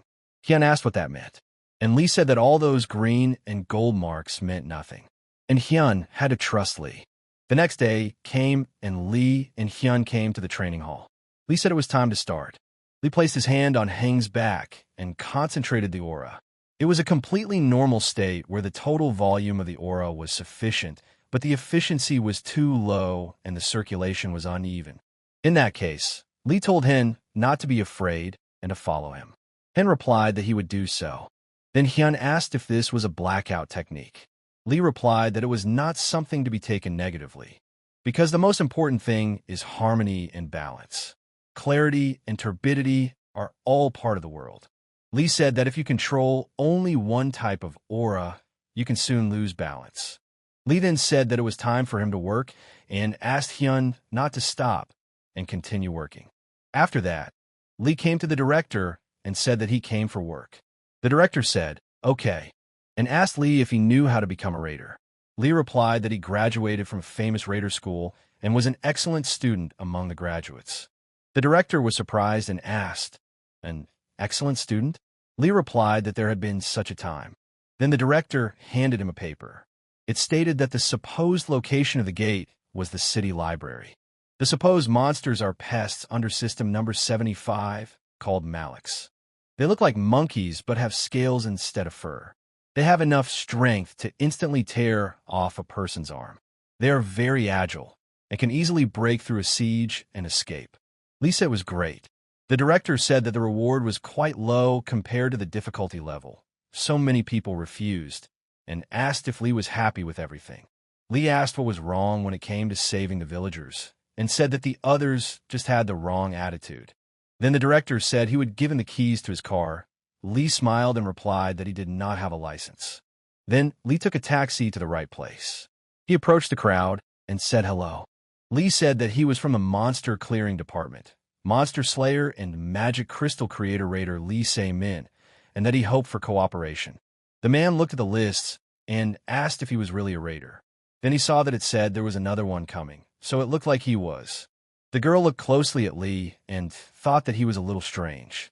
The briefing on the operation soon began. The man explained that the Maliks were agile. During the briefing, Lee almost fell asleep from boredom. The girl was watching him the whole time. Then the system announced that there were 30 minutes left until the gate opened. The girl wiped her sword and thought that as soon as the gate opened, they would try to prevent them from jumping out of the cordon-off area with sword strikes. She then looked at Lee and said that there were only 30 minutes left before the gate opened, and was he going to put on protective gear? Lee replied that he had no equipment. The girl stood there in complete shock. Lee smiled and said that he didn't use it because it was in his way. The girl thought he was just some kind of loser. She asked how he works as a raider if he doesn't even have equipment. Lee replied that he was fine. The girl said that they were not fine, and it would be better if Lee refused the operation. Lee replied that he would try first, and if he sensed danger, he would immediately leave the scene. The girl thought that he should do what he wanted. Lee smiled and told her that if she sighed like that, she would lose her luck. The system began a countdown to the gate opening. The raiders took up positions and prepared for battle. The girl asked Lee to concentrate and not interfere with the operation. Lee replied that he had come his way. The system announced that the gates had opened, and immediately, the Maliks with huge teeth ran out of the gates. The raiders began to attack and fight the monsters. Suddenly, the girl noticed that one monster ran out of the cordon. The girl started screaming that one had escaped. The monster was approaching the car in which the people were. And then Lee appeared and destroyed it with one blow. Lee told himself that if he didn't kill, they would kill him. He had finally made friends with horror, and something new had reached out to him. The indifference of a butcher when it comes to killing those who want to live. Lee concentrated and began to destroy one by one. The raiders were shocked by his skills. The girl wondered if he really had a blue mark. The operation ended, and the commander said that everyone had done a great job and accomplished the task. The girl then walked up to Lee and called him. Lee turned around and apologized, saying he hadn't thought of an autograph yet. The girl replied that she understood that he was very capable, but she would like him to stick to the rules. Lee replied that wearing protective gear was optional. The girl said that she meant the mark and that there was no need to pretend to be a newbie and make everyone look like idiots. Lee replied that he hadn't done that, and taking out his card, said that he did indeed have a blue mark and that he had gone on a raid for the first time today. The girl couldn't understand how this was possible. She apologized and said that his skills just weren't like the blue mark. Lee said he understood that she had become his fan. The girl thought he was really weird. After the operation, the chief approached Lee and said that he had done an amazing job today. Lee smiled and asked if he wanted his autograph. The chief smiled and said that he saw Lee behind him expecting the monsters to start running away, and that it was a wise decision, and if it weren't for Lee, they would have definitely missed a few. Lee said that ordinary citizens could have been harmed because of this, and the raid was a failure. The chief said that everything is correct, and he understood it too. But unfortunately, there are few people willing to go on such raids. The man then extended his hand and said it was nice to meet him and he hoped they would see each other more often. And suddenly Lee said he had one request. The man asked what the request was, and Lee asked him to call him a taxi. Lee came back, and the director said that Lee was a good boy, and they said that he was just in good shape today. Lee smiled and asked if his autograph was needed. The director said that the head of the association's support department had praised Lee very much. He said that such capable and well-disposed raiders as Lee were rare these days. The director asked what Lee had done there. Lee replied that he had done nothing illegal and that he always acted sincerely. Lee also said that if there is work, the director can call him, since Lee wants to ensure the safety of the residents. The director then asked Lee if he wanted to go on another call. Lee grabbed the paper and said that of course he did. The director asked, "What about Hyun-jae's training?" Lee left and told the director to tell him to train himself. Lee went outside and started to hail a taxi. While he was waiting for a taxi, he remembered the girl's words that Lee pretended to be a newbie. Lee assumed that this time there would probably be a green tag and thought he might pop in and buy a blue sticker. Suddenly, Lee saw a child in front of him. The boy was surprised and said that it was a raider. Lee greeted him and called him a baby, asking if he was really going to Taekwondo. The boy replied that he was not a baby and was already 10 years old. Lee said that he just had a blue belt, and that's why he thought he was a kid. Because at that age, Lee already had a black belt. The boy said that he had just recently started practicing. Lee looked at him and asked the boy to sell him the belt. The boy replied that he did not want to and asked why he should sell it. Lee said that he would give him money, and with that money he could buy himself a black belt and some goodies for the rest. The boy said it was cool and agreed. He sniffed the belt and said it smelled a little, but that was okay, it would do. Lee tied the belt on his forehead and said that he was the same raider with the blue mark, Lee Sae-min. A few weeks passed. Soon rumors began to circulate about a guy who went on raids that others did not want to go on. And now Lee Sae-min, with the blue mark, who was also nicknamed the Factory. Lee listened to this news and meditated. Suddenly, someone made strange sounds. Lee shouted that a chair couldn't actually talk. Hyun said he wants to be a tough guy, so he holds on with all his might. A few seconds passed, and Hyun fell. Lee asked him if he couldn't even take that. Hyun replied that he was going to die. Lee said that Hyun had become stronger, and it seemed like he was gradually mastering the technique. Hyun said he would definitely get the green mark. Lee said if he was content with this, he would finish him off himself. Then Hyun said that he would strive for the golden mark. Lee asked again which one. Hyun replied that if gold wasn't enough, then platinum. Lee looked at him and said that they should aim for a unique mark. Hyun replied that it was impossible. Since only 9 people in the world possess the unique mark, it was comparable to a nuclear weapon, and only 5 have the golden mark, and they are called the chosen ones, which is more like a pipe dream. Lee said that it was foolish to consider this a dream, and if Hyun followed him, he himself would understand that this was not a dream at all, but another goal. Then Lee said that naturally Hyun still had a lot to learn, so he ordered him to pick up a spear. Hyun replied that he was already exhausted. Lee said that he would quickly receive his blows, and they would go somewhere. Hyun asked where they were going, and Lee replied that he had to visit his parents. Soon the boys finished and set off. On the way, Hyun asked Lee how long it had been since he had seen his parents. Lee replied that it had been 10 years. Hyun said that Lee had said that he had been behind the gate for about 3 years. Lee replied that he had circumstances. It's been 10 years since Lee left home, declaring he would become a raider.